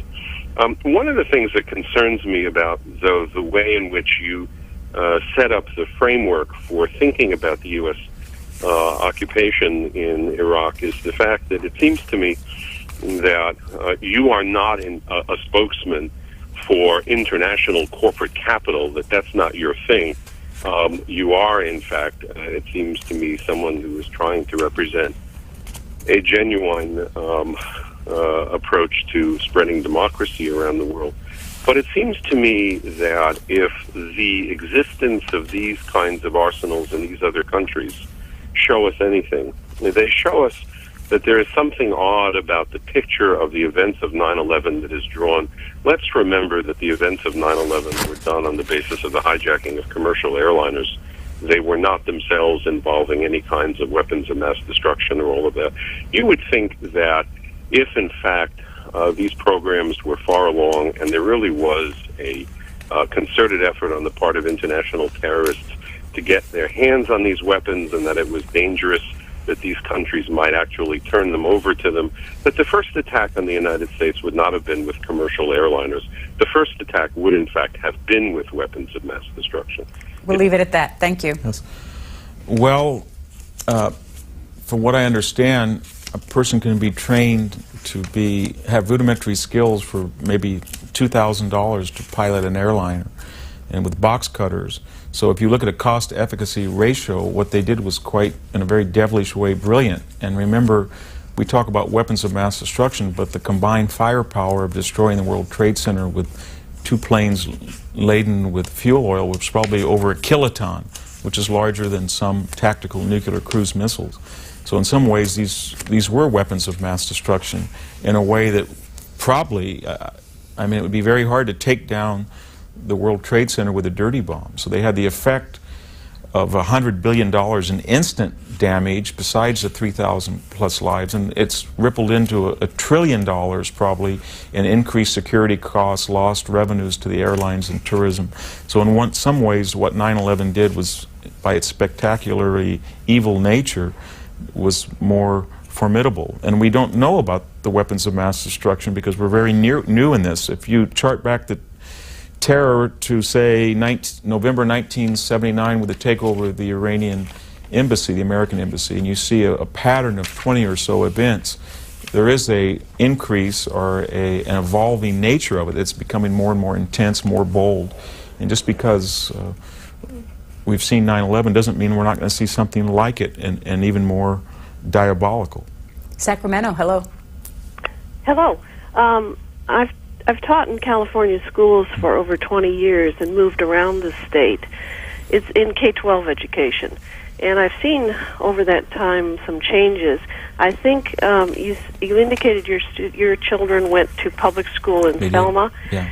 And I think that I've taught in small schools, a little town called Burt Ranch in Northern California. I think that was one of the best schools in California. It's a very small school. But I've also taught in Fresno and Sacramento. And in the large schools where you have classes of 30 plus in kindergarten and first grade, and I think that the secret is in California, I imagine that your children had a wonderful education in that small school in Selma. If you could talk about that, and if you've done any visiting or have any really perspective on large schools in California, especially in Sacramento, I find we have a very diverse student body. And I find that real exciting in some ways. Some of our recent immigrant groups are some of our best performing students, some of our very hardest working. Thanks, Sacramento. Let's leave it at that. Yeah. Well, I think you make a very good point about the size of a school is very important at ascertaining its success. I went to a very small high school, I think 1,100 people in it. That being said, though, the education that I got from my high school vis-a-vis the education that my son and daughter got from the very same high school was, I think, much worse than what I got. And what I got was much worse than my mother got. And I'll even go so far as to say what my mother got was worse than what my grandfather got. Same school, 4 generations. And the answer is that things like civics, debating, English composition, Latin were replaced by either performing, just sort of performances, situational classes, sociological classes, ethnic pride classes. All of these courses that were designed to make people feel good but didn't allow them the tools to really feel good.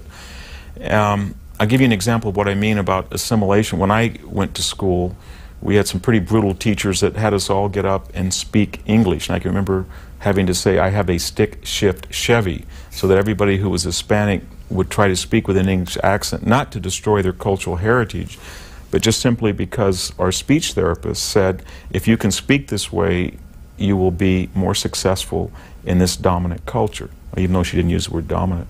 Today, if you were to do that, that would be considered culturally insensitive. We've had bilingualism for 20 years, and the tragedy is that 4 out of every 10 Hispanic students in California, of all different statuses, are dropping out of high school. And this is after 20, 30 years of what I would call a chauvinistic curriculum, stressing Chicano, La Raza issues. And it's a complete tragedy. We need a Marshall Plan. Look at education again, fundamental education to immigrant children. Literature, biology, mathematics, language, fluent oral and written skills, and stop for 5 or 10 years the chauvinism, and perhaps we could have some type of parity with other immigrants. Asian Americans in my hometown, people from the Punjab, so-called Sikhs who are doing very well, they don't have these same levels of dropping out. But then they don't have this new group of people who want to create a sort of a chauvinism based on race. Norway, Michigan. Yes, Professor Hanson, I've got a couple questions I'd like to ask you about World War II. Yes. There are 2 incidents that happened. The first one was the Patton slapping, where the news media and the public, even the superiors in the Allied command, came down awful hard on him. Yes. And the second one was when Private Eddie Slovak was executed in December of 1944 for desertion. Yes. There's nothing that I can recall or have read about where it was the news media got a hold of it. It was basically covered up, and I just wonder why. I mean, why is there such a disparity, and people are so hard on Patton for slapping somebody, yet we executed one of our soldiers for desertion, and it basically was covered up. That's a good question. Part of the reason was the nature of George Patton himself, who was flamboyant, spoke French, was an aristocrat, a polo player, blunt, and he got on the wrong side of almost everybody. And so reporters knew 2 things, that when you talked to Patton, you were going to get a very interesting conversation laced with profanities, and you were going to hear some attack on Bradley or Eisenhower, not necessarily Marshall, or Mark Clark. So he was under a level of scrutiny that no other people who made the decision to execute Private Slovak were under. If Patton had him executed, he would have been dismissed. The slapping incidents shocked the German army because although they were out of character for an American officer to do that, nobody thought that they would take such precipitous measures that really affected thousands of people. No one supports what George Patton did, but we got to remember that that slapping incident may have cost him a command in Italy, and it surely cost him a command in Normandy. And I think if we would look carefully at the consequences of that, a lot of Americans today would be alive if he had retained that command. Omar Bradley was sober. Omar Bradley was judicious. Omar Bradley was far more political. He was far more polite. He was a much better person in some ways, but he had just a fraction of the innate talent that George Patton had. And when you're in war, innate talent tends to save lives. Call from your hometown, Selma, California. Hello. Hello, Victor. This is Myra. Ah, hello. First of all my best to Kara. And, you know, when I heard about you retiring from Fresno State, I thought that was going to be a great loss to Fresno and the area and academia, basically. But my main question is, you know, with all that's going on in the world today, what you felt was maybe a diminished role of the UN in the world, as you see it. Well, all of us grew up with this fuzzy feeling about the UN, whether it was UNICEF or UNESCO, Halloween, and we all liked the idea in principle that after World War II we never wanted to see the world fragment.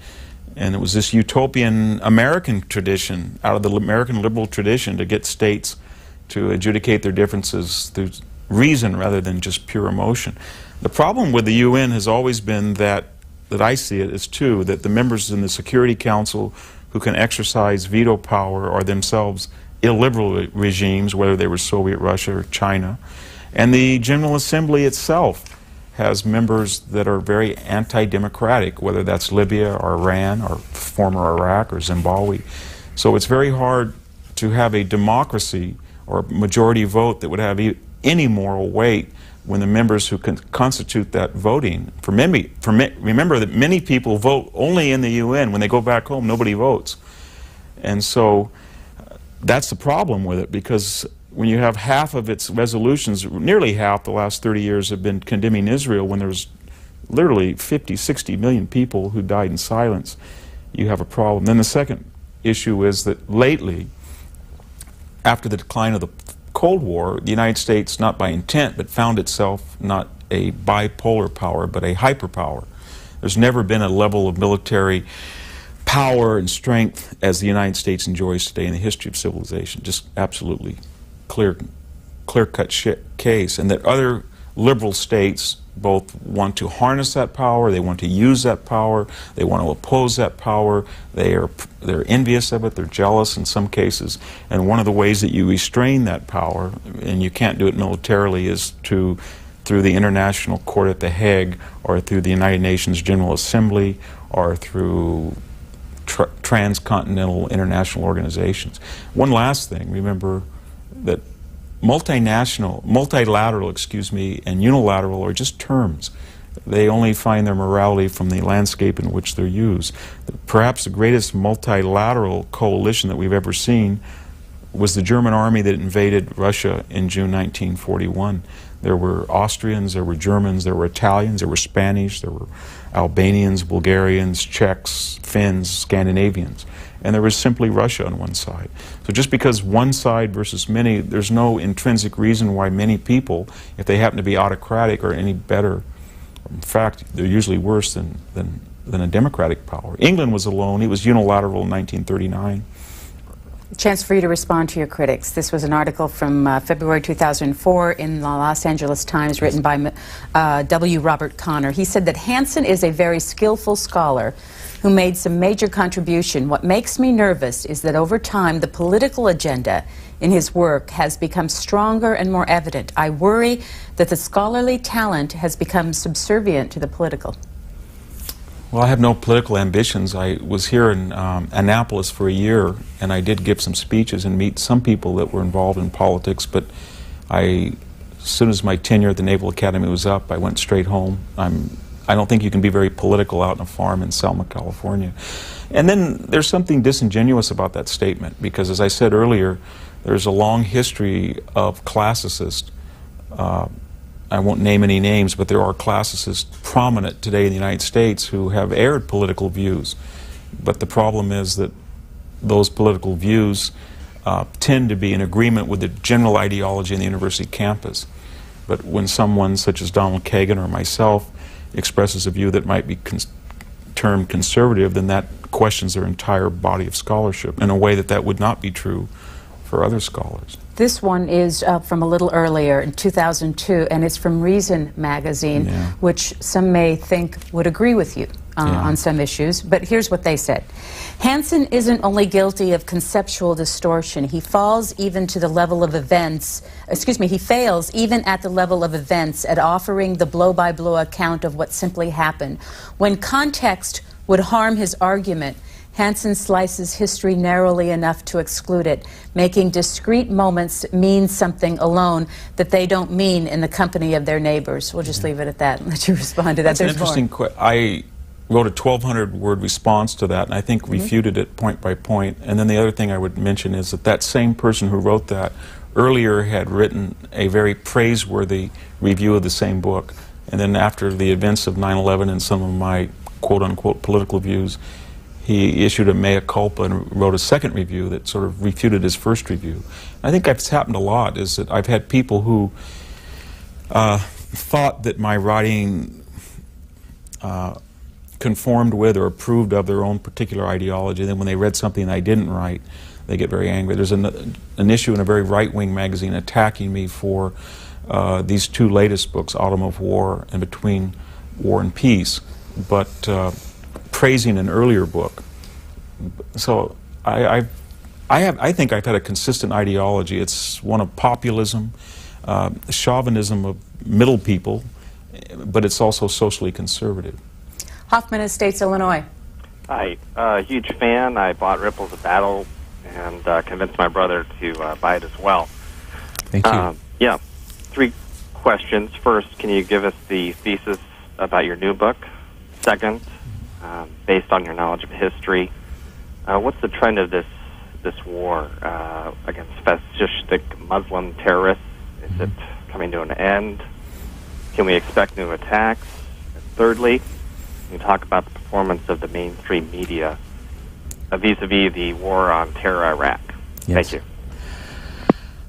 Well, the book is called A War Like No Other, which is a line from Thucydides, and it tries to look at the beginning of the war in spring 431 to the end in 404, 27 years, but not just give a political diplomatic narrative, which has been done very well by everybody from George Grote to Donald Kagan's recent impressive book. But what it's trying to do is not just a military history, we have military history, it's trying to recapture what the war against the land was, the ravaging of Attica. It's trying to recapture the experience of the plague.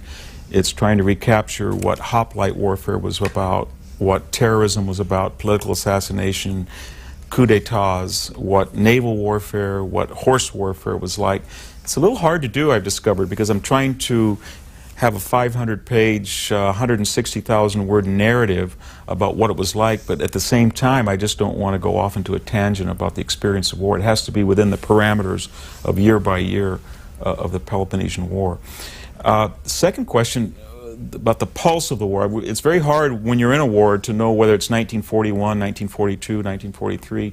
Remember World War II, most Americans died in January of 1945 during the second portion of the Bulge, and they did in the invasion of Normandy. And the most American casualties were taken in April, that awful month of April 1945 on Okinawa. We had total casualties, 50,000 within roughly a little more than a month, even though that was just a few weeks before the end of the war. It's very hard to calibrate, but I would just say, look at the world since 9/11. The two worst regimes in the Middle East and perhaps the world, the Taliban and Saddam Hussein, are gone.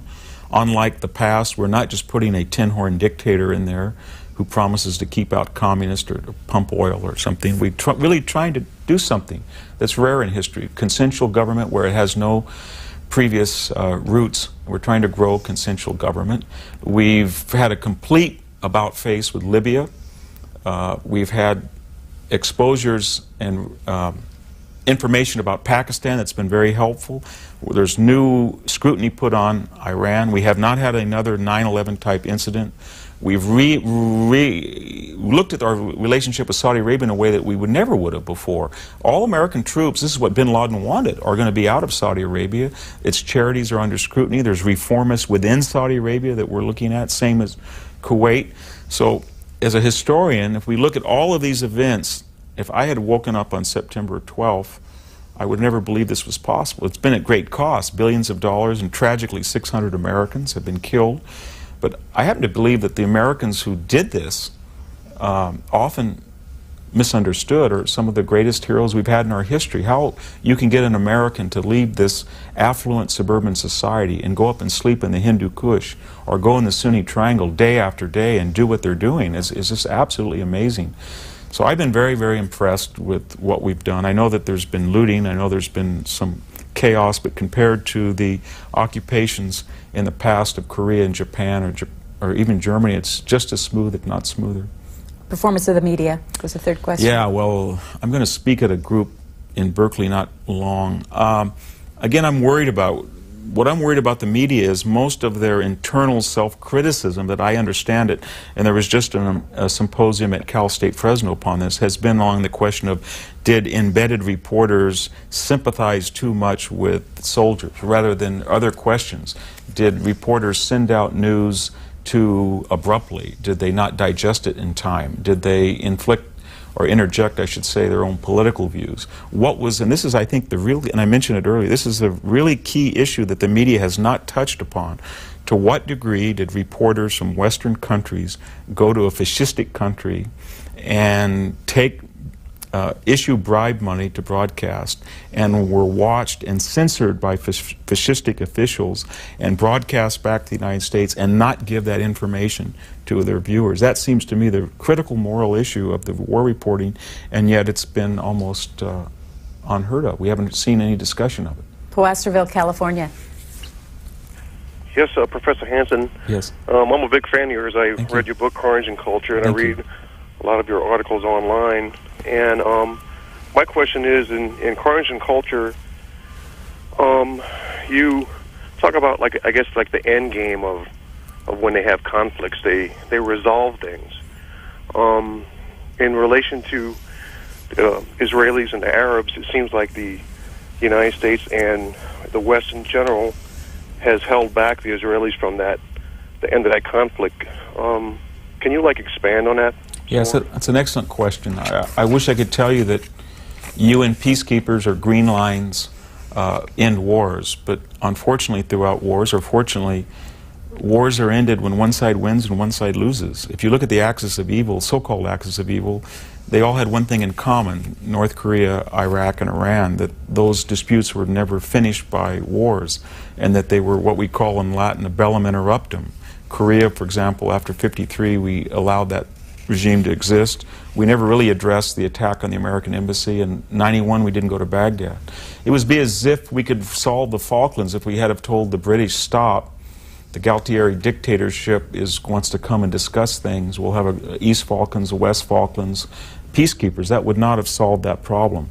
In the case of the Middle East, specifically to your question, we've had 5 wars that were waged to destroy Israel, and each, I don't want to summarize in a very loose way, but I think I could say that in each case, the Israelis, after day 2, day 3, day 5, day 6, were on the verge of defeating rather handedly their enemies. And the Soviet Union called us, we called the Israelis, usually gave them a day or two, some type of machination, to call them off. And the Israelis then, if they were attacked and if their neighbors were trying to destroy them, did not go and attack Cairo or did not bomb Damascus in a very serious manner. Things have changed, though. Remember, there is no Soviet Union now. So Israelis, the enemies of Israel, do not have the Soviet Union to force the United States to call off an attack. And that's maybe one reason why since the fall of the Berlin Wall, there has not been a concerted, conventional war by Israel's neighbors, because in this post-Cold War, the Israeli response might be to end the war in such a way that would be impossible in the past, which also I think explains this rush to get WMD in the Middle East. It's a surrogate attempt to recapture Soviet nuclear deterrence. You could attack Israel conventionally and then have this WMD in reserve should you lose, in a way that Soviet missiles used to provide that deterrence. So I think that the next war we have in the Middle East, if Israel is attacked, it would be a conventional military war, but there'd be no restraint on the reprisal, and therefore we probably might not have one, because I think the verdict would be clear. 40 minutes left with our guest, Victor Davis Hanson. St. Louis, Missouri is next. Hello. Yes, hi, Doctor. I have a quick question, or point to start with. They showed a picture of your home or study, and there was baseball logos and what looked like a World War I batting helmet in front of that. I guess that wasn't. The questions I have are, they showed a list of the military leaders that you thought were the best. I noticed that, at least I think they were all from democracies, and I wonder, question one, is there a reason why democracies, in your opinion, would produce the best leaders? And two, if you had any informed opinion through your studies of women in combat and how you'd apply that to Iraq and our forces at present, whether it's wise or not, or necessary or not, whatever. Thanks. Well, I think we have it pretty much right, that we allow women to participate in the military, and it's a professional military, and they do so voluntarily, and they're on the peripheries of combat. But when we have certain tasks that require physical strength, and I think most people would agree the average male has more physical strength, not courage or not audacity or not even any of these other aspects, but physical strength. We're still not in a postmodern war where people don't have to use their arms or legs, that we don't have women in special forces, or we don't have women in airborne units that are going to face combat. And I think the Israelis have gone just a little bit more than we have, but I think that's going to be pretty much the way that things operate, and I support that. It's not to say that other societies haven't done that. Russians had a lot of females right on the front lines in their darkest days of '42. As to your other question. Well, for one, first tell us what this helmet is. The helmet is not a baseball helmet. That was my grandfather, Swedish immigrant Frank Hanson, and he was in the 91st Infantry Division, and he had that on when he was gassed, and he wore it all during World War I, and my father gave it to me, or my brother and I. It's there. And in some of the lists that you gave us was his other point. I guess the 5 greatest military leaders, would that be? I did. I guess I did not mention a non-democratic leader. That might have been Sherman, Patton, Wellington, Alexander the Great. Yeah, Alexander the Great is a good example of someone who did not represent democracy but destroyed democracy. After all, he killed more Greeks than all of the Greeks in the prior 200 years of the city-state up to his time. So there's 2 issues involved. One is simple military acumen, a Napoleon or a Rommel or an Alexander, and then the second question is, what is it all for?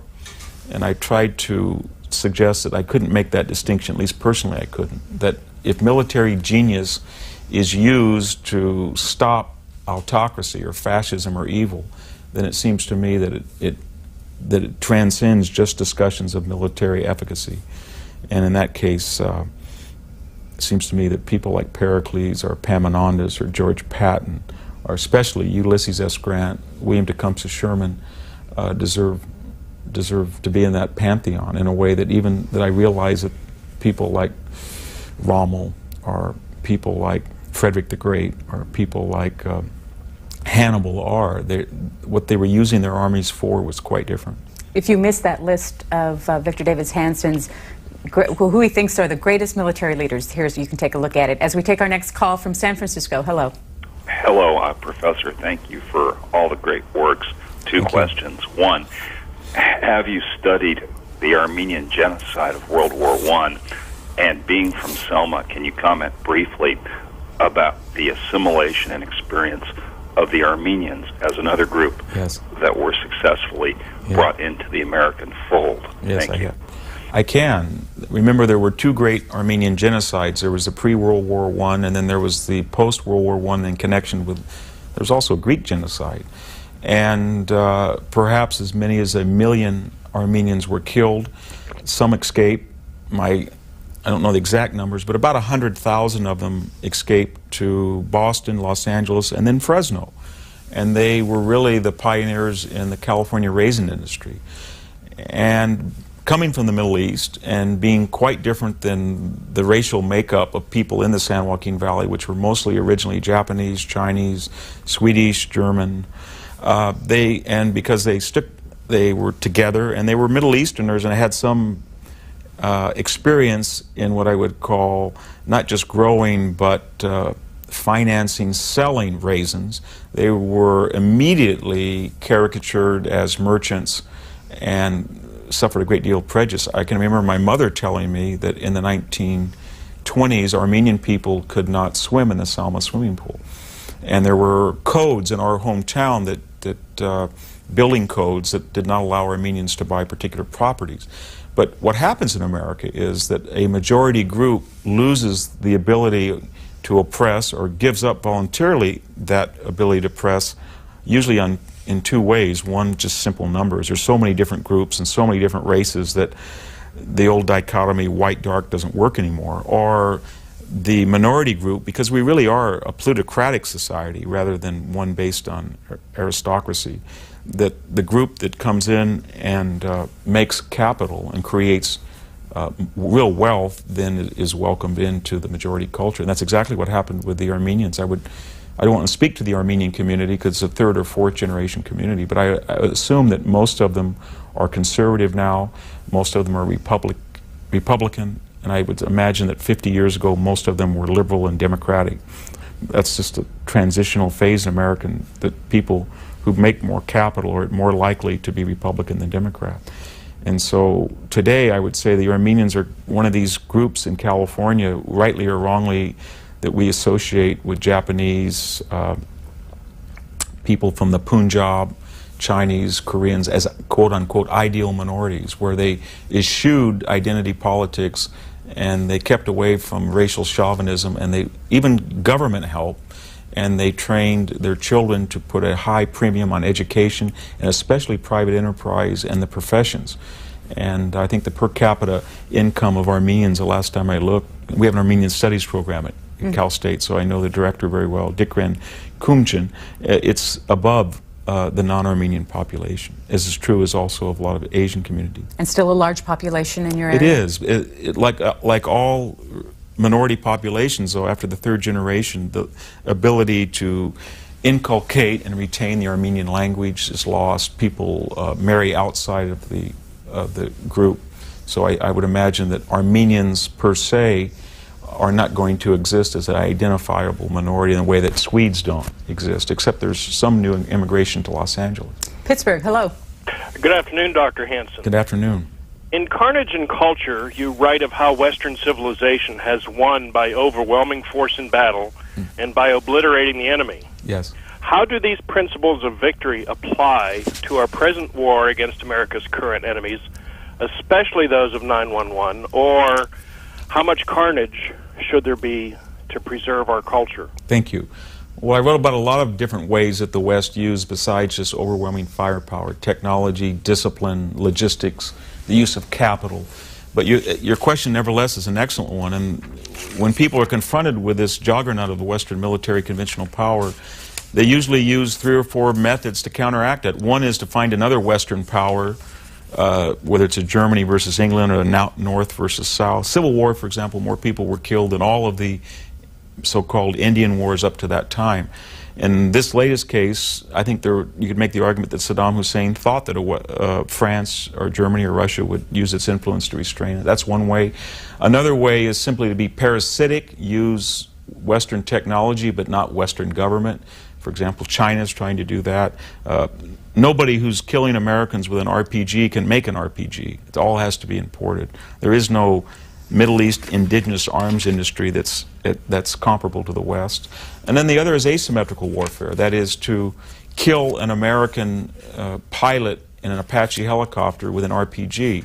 You may be an impoverished son with 11 brothers in Iraq, but if you can shoot one time and take down a $2 million helicopter and kill somebody with a $250,000 degree from West Point, then that represents a asymmetrical attack on a culture. And maybe everybody in your general midst might think that they they welcome America for liberating them from the sins of Saddam Hussein, but they still are Iraqis, and that represents a destruction of a superior power. So there's psychological capital for the terrorists to be gained. And finally, the reaction is always important, because how do we react against that particular terrorist and not his family or not the community at large, because that's what he wants, to provoke a conventional military response.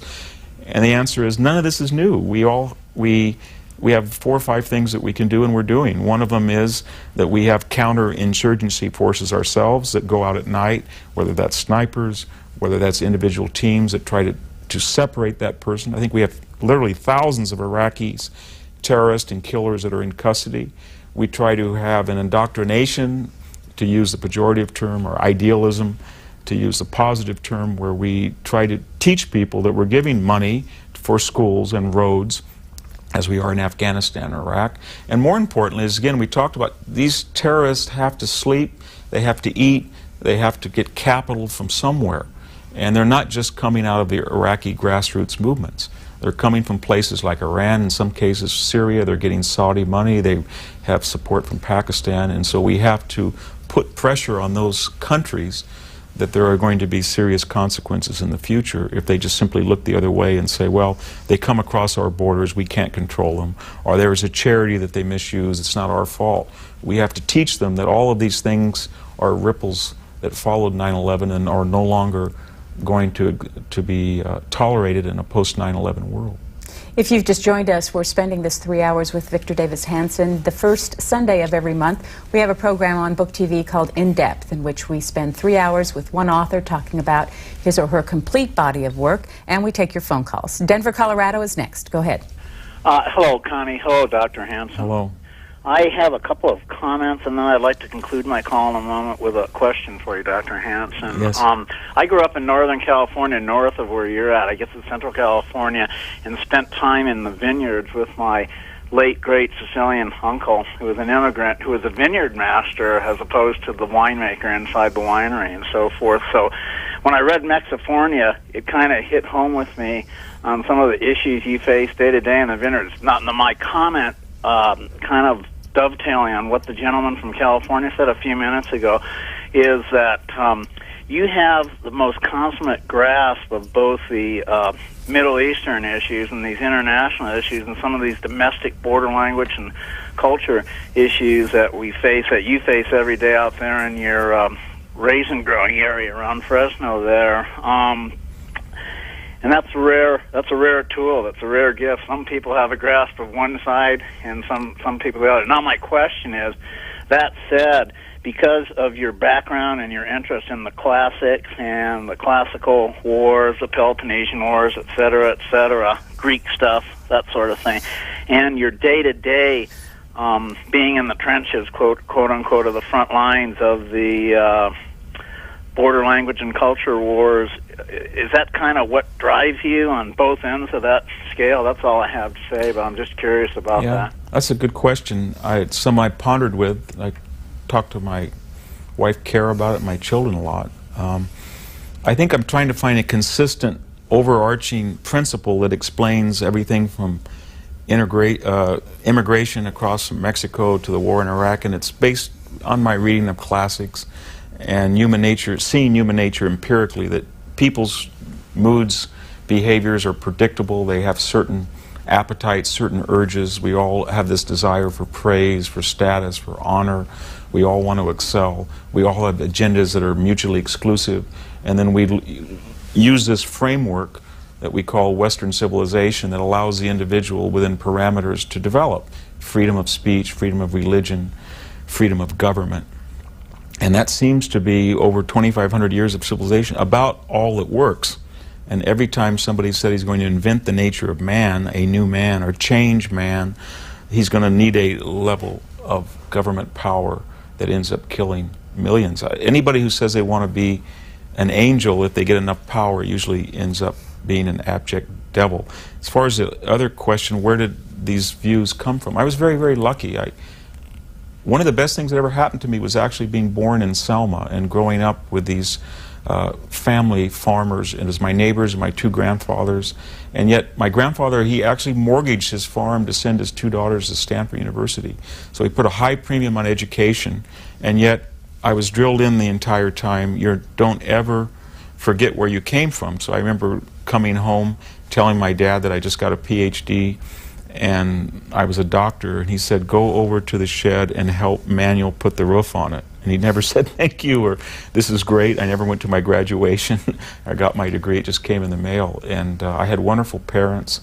I had a wonderful background. When I went to UC Santa Cruz, I was lucky to run into teachers. I remember two of them, John Lynch and Mary Kay Gamble. Gary Miles is another one that really helped me when I was a very troubled kid from a farm in a very liberal, radical campus environment of the early 70s that taught me Latin and Greek, and that was wonderful as well. So I've been very fortunate in my life. Are those teachers still there? They are. I think two of the, Gary Miles is retired, and then John Lynch and Mary Kay Gamble are there, but they wouldn't want to claim connection to Who Killed Homer, but actually they were the type of teachers that Who Killed Homer, I think John Heath, my co-author, would agree with his own experience. There was a certain type of teacher that came out of the 60s who was very idealistic and thought that undergraduate education was paramount. Scholarship was important to enhance it, but not esoteric scholarship, or not redundant scholarship, or not just scholarship for scholarship's sake as for career advancement. And I think that's what's always kept classics alive. And I was lucky to go to a place at a time when that was happening. Tampa, hello. Yes, I'm watching your program, and I have a question about what you think of America's ability to discern our preparedness against foreign threats. What I'm talking about here is that all during the Reagan years, all we heard about or what we read about in the media was Star Wars. That was going to be our answer to any military threat. And most people that had ever been in the services were aware of things like biological, radiological, and other types of threats, but these things were never discussed during the Reagan years. All of a sudden, we have 9/11, and all these things come to the forefront. Was this a surprise? And also, during Reagan years, we never heard the word Al-Qaeda or Taliban. Now that's all everybody talks about. Yes.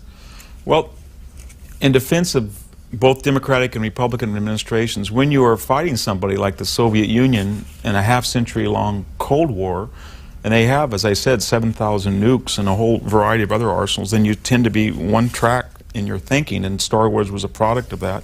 And incidentally, from the Russians themselves, we're told that our commitment for Star Wars may have had some major effect in thinking they could not defeat us in an arms race, and led to a crisis of confidence among the apparatchiks of the Soviet Union.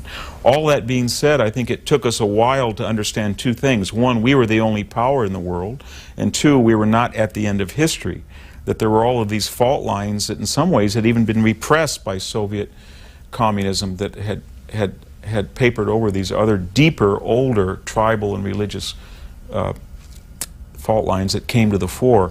But just as a historian, I think you could make the argument that once we allowed, in November 1979, people to rush the embassy and to take people on American soil in Tehran, and we really did nothing, and then there was the Marine murder of 242 Americans in Lebanon, which was closely tied to the destruction of the American embassy in Lebanon and its annex, the East African embassies, the USS Cole, the Colbert Towers, the First World Trade Center. By any classical exegesis, you were losing incrementally a sense of deterrence throughout this period. People wrongly, as it turned out after 9/11, but nevertheless deterrence is always in the mind of your enemy, not you. There was a sense that the United States either could not or would not respond to these pinpricks. We were like a sleeping dog that swatted a flea, and we woke up after 9/11. But had we at any one point decided to invest time and energy, blood and treasure, and confronted these, I think we would have saved lives in the long run. San Diego, hello. Yes, Professor Hanson. Having reviewed the list of people that you admire, look at Jefferson and Lincoln, and I know that they have a respect of Jesus as you do. In reviewing their work, and also I read Greek and the Greek scriptures, my take is that the chasm between Judaism and Christianity may be easily bridged if we can resolve the issue of the Trinity. And my views after reading the Greek scriptures, and I do it on a regular basis, is that the Greek scriptures don't really allow for the doctrine of the Trinity. Do you have thoughts on that? Well, I'm not a expert. I'm a classicist, but that wasn't one of my areas of expertise. All I can say is that when the early church emerged, and it was based primarily, not all, but on the Gospels, there was a need for biblical explanation. What happens if a child dies before being baptized? All of these practical questions had to be addressed by a church that was evangelical, that did not have the intellectual machinery to craft a authoritarian, bureaucratic, widespread way of dealing with spreading the religion. And they looked toward the obvious place to look, and that was classical literature, specifically the Neoplatonic philosophers, who did have concepts like purgatory and like limbo, and tried to wrestle with these issues. And one of them, of course, was the Trinity. So Christianity as we know it is a strange hybrid between the actual words of Jesus as recorded in the Gospels, but a 4 or 5 century level of biblical explanation and scholarship that came out of the Greco-Roman tradition. And it's almost inseparable in its conception with Western culture. And your question is one that has been the central topic of this controversy for a millennium, and I don't have an answer to it. If you missed the list of people that Victor Davis Hanson most admired, you can see it on your screen right there. As we take our next call from St. Louis. Hello. Yes, this is the most fascinating person that I've ever heard. Well, thank you very much for taking my call, Dr. Hanson. I'm from the Caribbean and an immigrant here in the U.S. I was very impressed with your analysis of the results of Mexican immigration in California. Caller, I'm very sorry. The phone line is too bad. We're not going to be able to continue. Our apologies. Riverside, California. Go ahead. Hello, this is Bill Wright from Riverside, California. Hello. Go ahead. You're on the air. Yes. Professor Hanson, I'm so pleased to speak with you. I've communicated you by email and was pleased with C-SPAN's your presentation on C-SPAN about a year and a half talking about the autumn of war, and I really appreciate C-SPAN. I have a question for you. I've read John Keegan's book, History of War, and two of your books, Carnage and Culture and Soul of Battle, as well as An Autumn of War. And the point that Professor Keegan makes is that the horsemen of Central Asia were the great military power, and it was their horse, their use of the bow, and ability to move quickly that was their great military power. And your view is that the closed formations of the Greeks and the Romans was key to their force. Were there ever any battles between these two major forces? And what is your view of the horse versus the foot soldier? Well, there were a number of battles, whether it's heavy horsemen and foot soldiers at Hattin or at Manzikert, or even during the Roman periods at Carrhae. And usually when Western armies found themselves in the wrong place at the wrong time without suitable logistics and horsemen, they suffered. And usually when nomadic peoples came into the interior of Europe, they didn't stay very long, and they weren't as successful. All that being said, I think if you look at the entire 2,500 years of civilized, that's an oxymoron, civilized warfare. But if you look at that 2,500 years period, it's almost inexplicable that Europeans with such a small territory and small population, vis-a-vis Asia, for example, could exercise such military dynamism to be in Tenochtitlan rather than Montezuma in Barcelona, or to be in Zululand, or to be in China.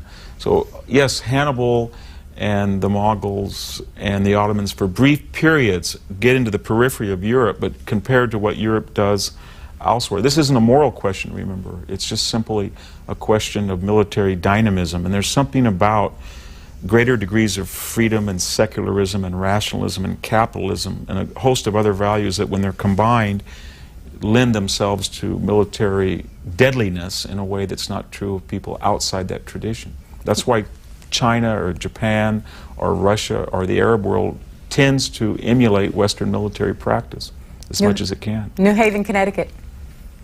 Hello.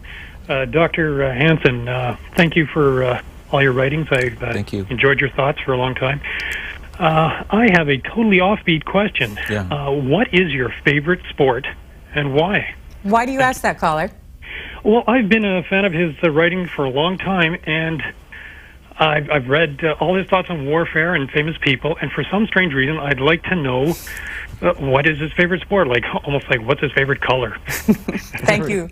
Very nice of you. I think I was a mediocre athlete. I had a twin brother who was a marvelous athlete, Alfred Hanson, who was a great athlete. My father was a very good athlete, but I was a mediocre athlete. I wrestled, I played football and baseball. I think baseball is. And then I had a son who got his athletic prowess from his mother rather than me, and was a fantastic athlete in high school, baseball player. And I think those were the happiest moments of my life, were going and watching. I think I watched all 100-something of his high school varsity games, except one. And I usually would change my speaking engagements so I could just be at his. There was nothing I ever enjoyed more. And I out of watching him play baseball, I started to relearn and re-love baseball. So now I'm a baseball fan. About your other caller about John Keegan, I just wanted to make a comment that he wrote the introduction for Western Way of War, and I have always been a big admirer. I've always been impressed with his acumen, but I don't think people realize what John Keegan did for military history, and that was he brought it out of the shadows of sort of whether wargaming or contemporary tactical analysis, and he brought it into the main intellectual currents of the European historical tradition. It had been there before with some of the great military historians, but his prose style and his use of metaphor and simile, even his personal anecdote, was something we hadn't seen before. And that's, I think, a lot of the attention that we all get as military historians can be dated post-1976, 5, after the face of battle, which is truly one of the great classics of the 20th century. We have an email here from Kurt Hines, who is a retired military officer, has gone into the private sector and says he's dismayed about the lack of military information that his colleagues in the private sector now have. His question is this: do you believe that we have a growing gap between the U.S. military and the society that it serves, and could it result in the situation that occurred at the end of the Roman Republic, when the Roman army was complicit in the demise of consensual government? Absolutely, and that's why a lot of people keep talking about conscription or drafts. A lot of misinformation about draft. One of the great reasons of having a draft is simply that the public gets a direct conduit through their children of what their military is doing. And the problem that I see with bringing back the draft is entirely pragmatic. With a country of 300 million and a cohort between 18 and, say, 25 of probably 30 million, it's hard to know what government apparatus would use that large number, whether it's alternative service. So it seems to me a practical matter, especially with high-tech weaponry and this postmodern war that we've engaged in. It takes a lot more training. But in the case of Rome, I think that when you had 70 million people, it was harder to find 250,000 to fight for Rome than it had been when it was a republic of 4 million people. They had no problem in the Punic Wars at all of not only fielding a force of 250,000, but losing almost half of it.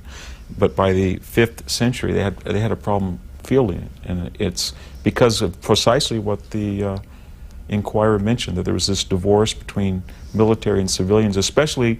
And this is what I think he's getting at, is that a civilian in a suburb in America with 2 cars and a comfortable lifestyle has to ask himself constantly, where does this come from? Why do I get this? Who died, who was wounded and lost for these values that I get? Rather than this left-wing stereotype, you took it, you have this because of oil or minerals that we stole. It doesn't work anymore, because we see very rich countries that squander their resources and very poor ones like Japan and Switzerland who don't. But it's values, And I'm always impressed with the U.S. military. One of the nicest years of my life was teaching last year at the Naval Academy. Where we get these people that are willing to take such sacrifices and make that connection constantly between civilian and military success is beyond me. Fermopolis, Wyoming.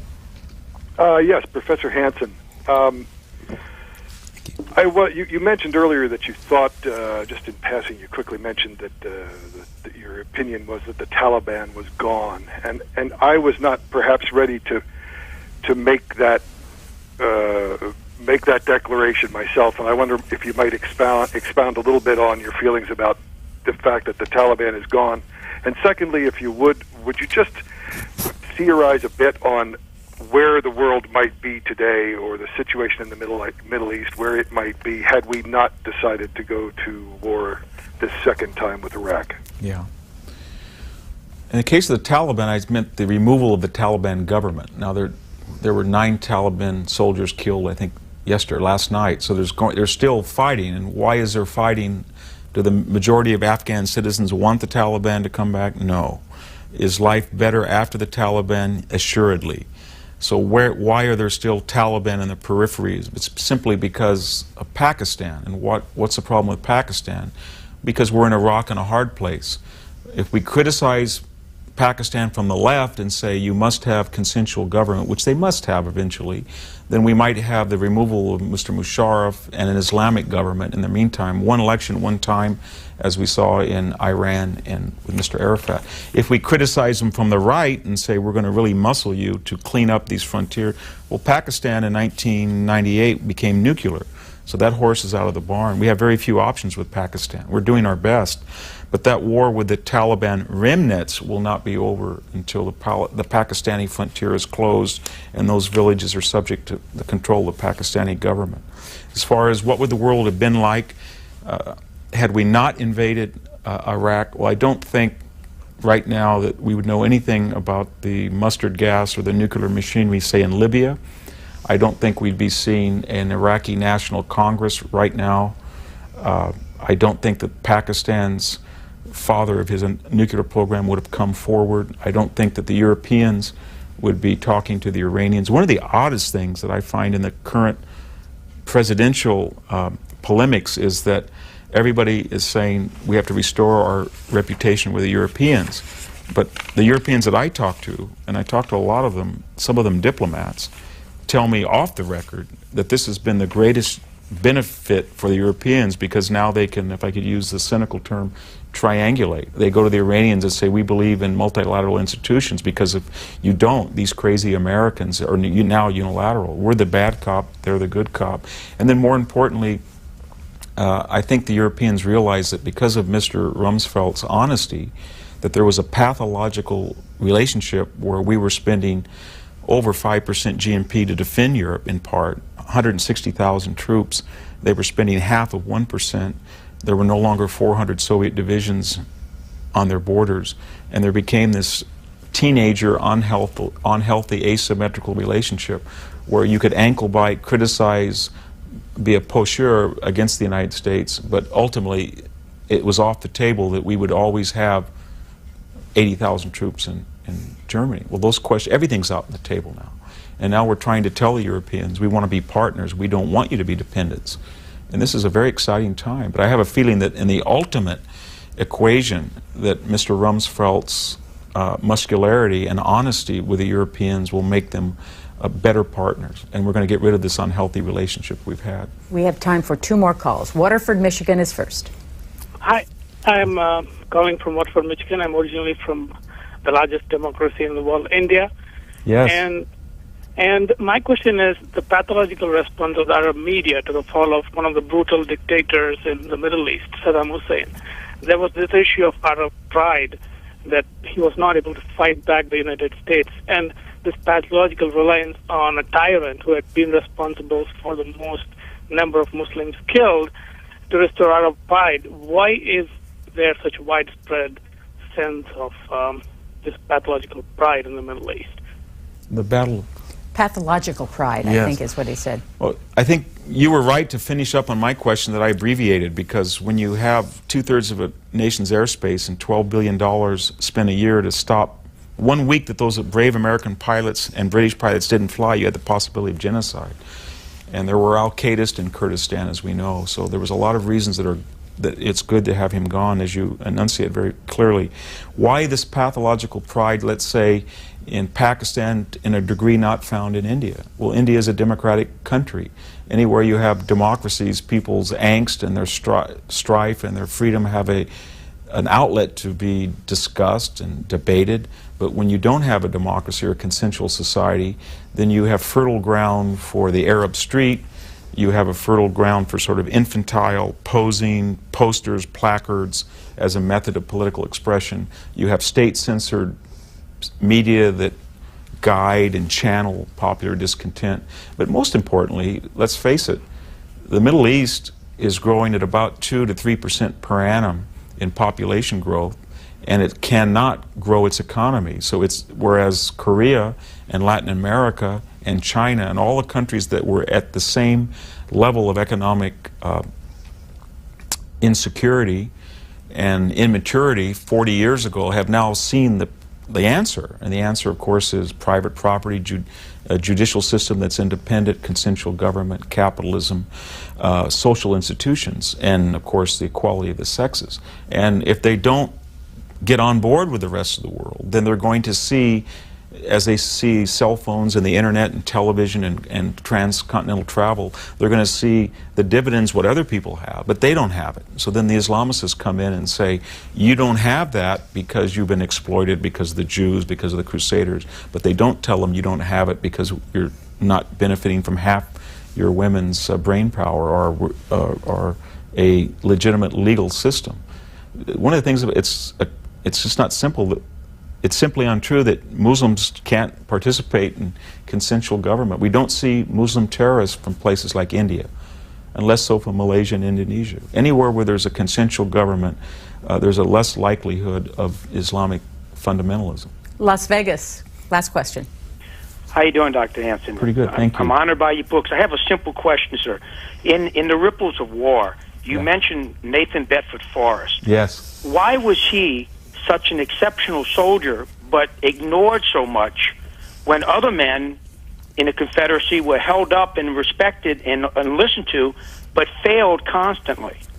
It's a very good question, because by any measure of military tactics and strategy, he was an absolute genius and was acknowledged as such by his own opponents, especially Sherman, who said that you have to kill this man before he wins the war.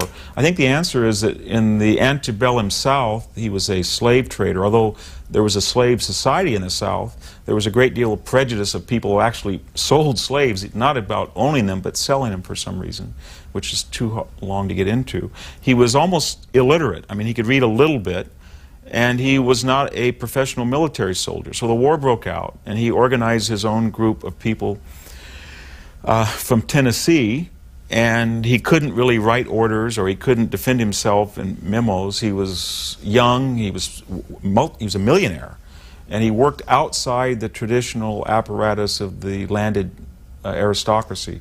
And the more he became successful, the more he demanded commiserate military rank, and people, for a variety of other reasons, tried to thwart him. Now, why don't we like him today? And why don't we appreciate his tactics? Because, as I said earlier, all of us, myself, a good example, are prejudiced because we can't separate military genius from what it was all for, the aims of where it was applied. In the case of Nathan Bedford Forrest, he was, remember, the founder of the Ku Klux Klan.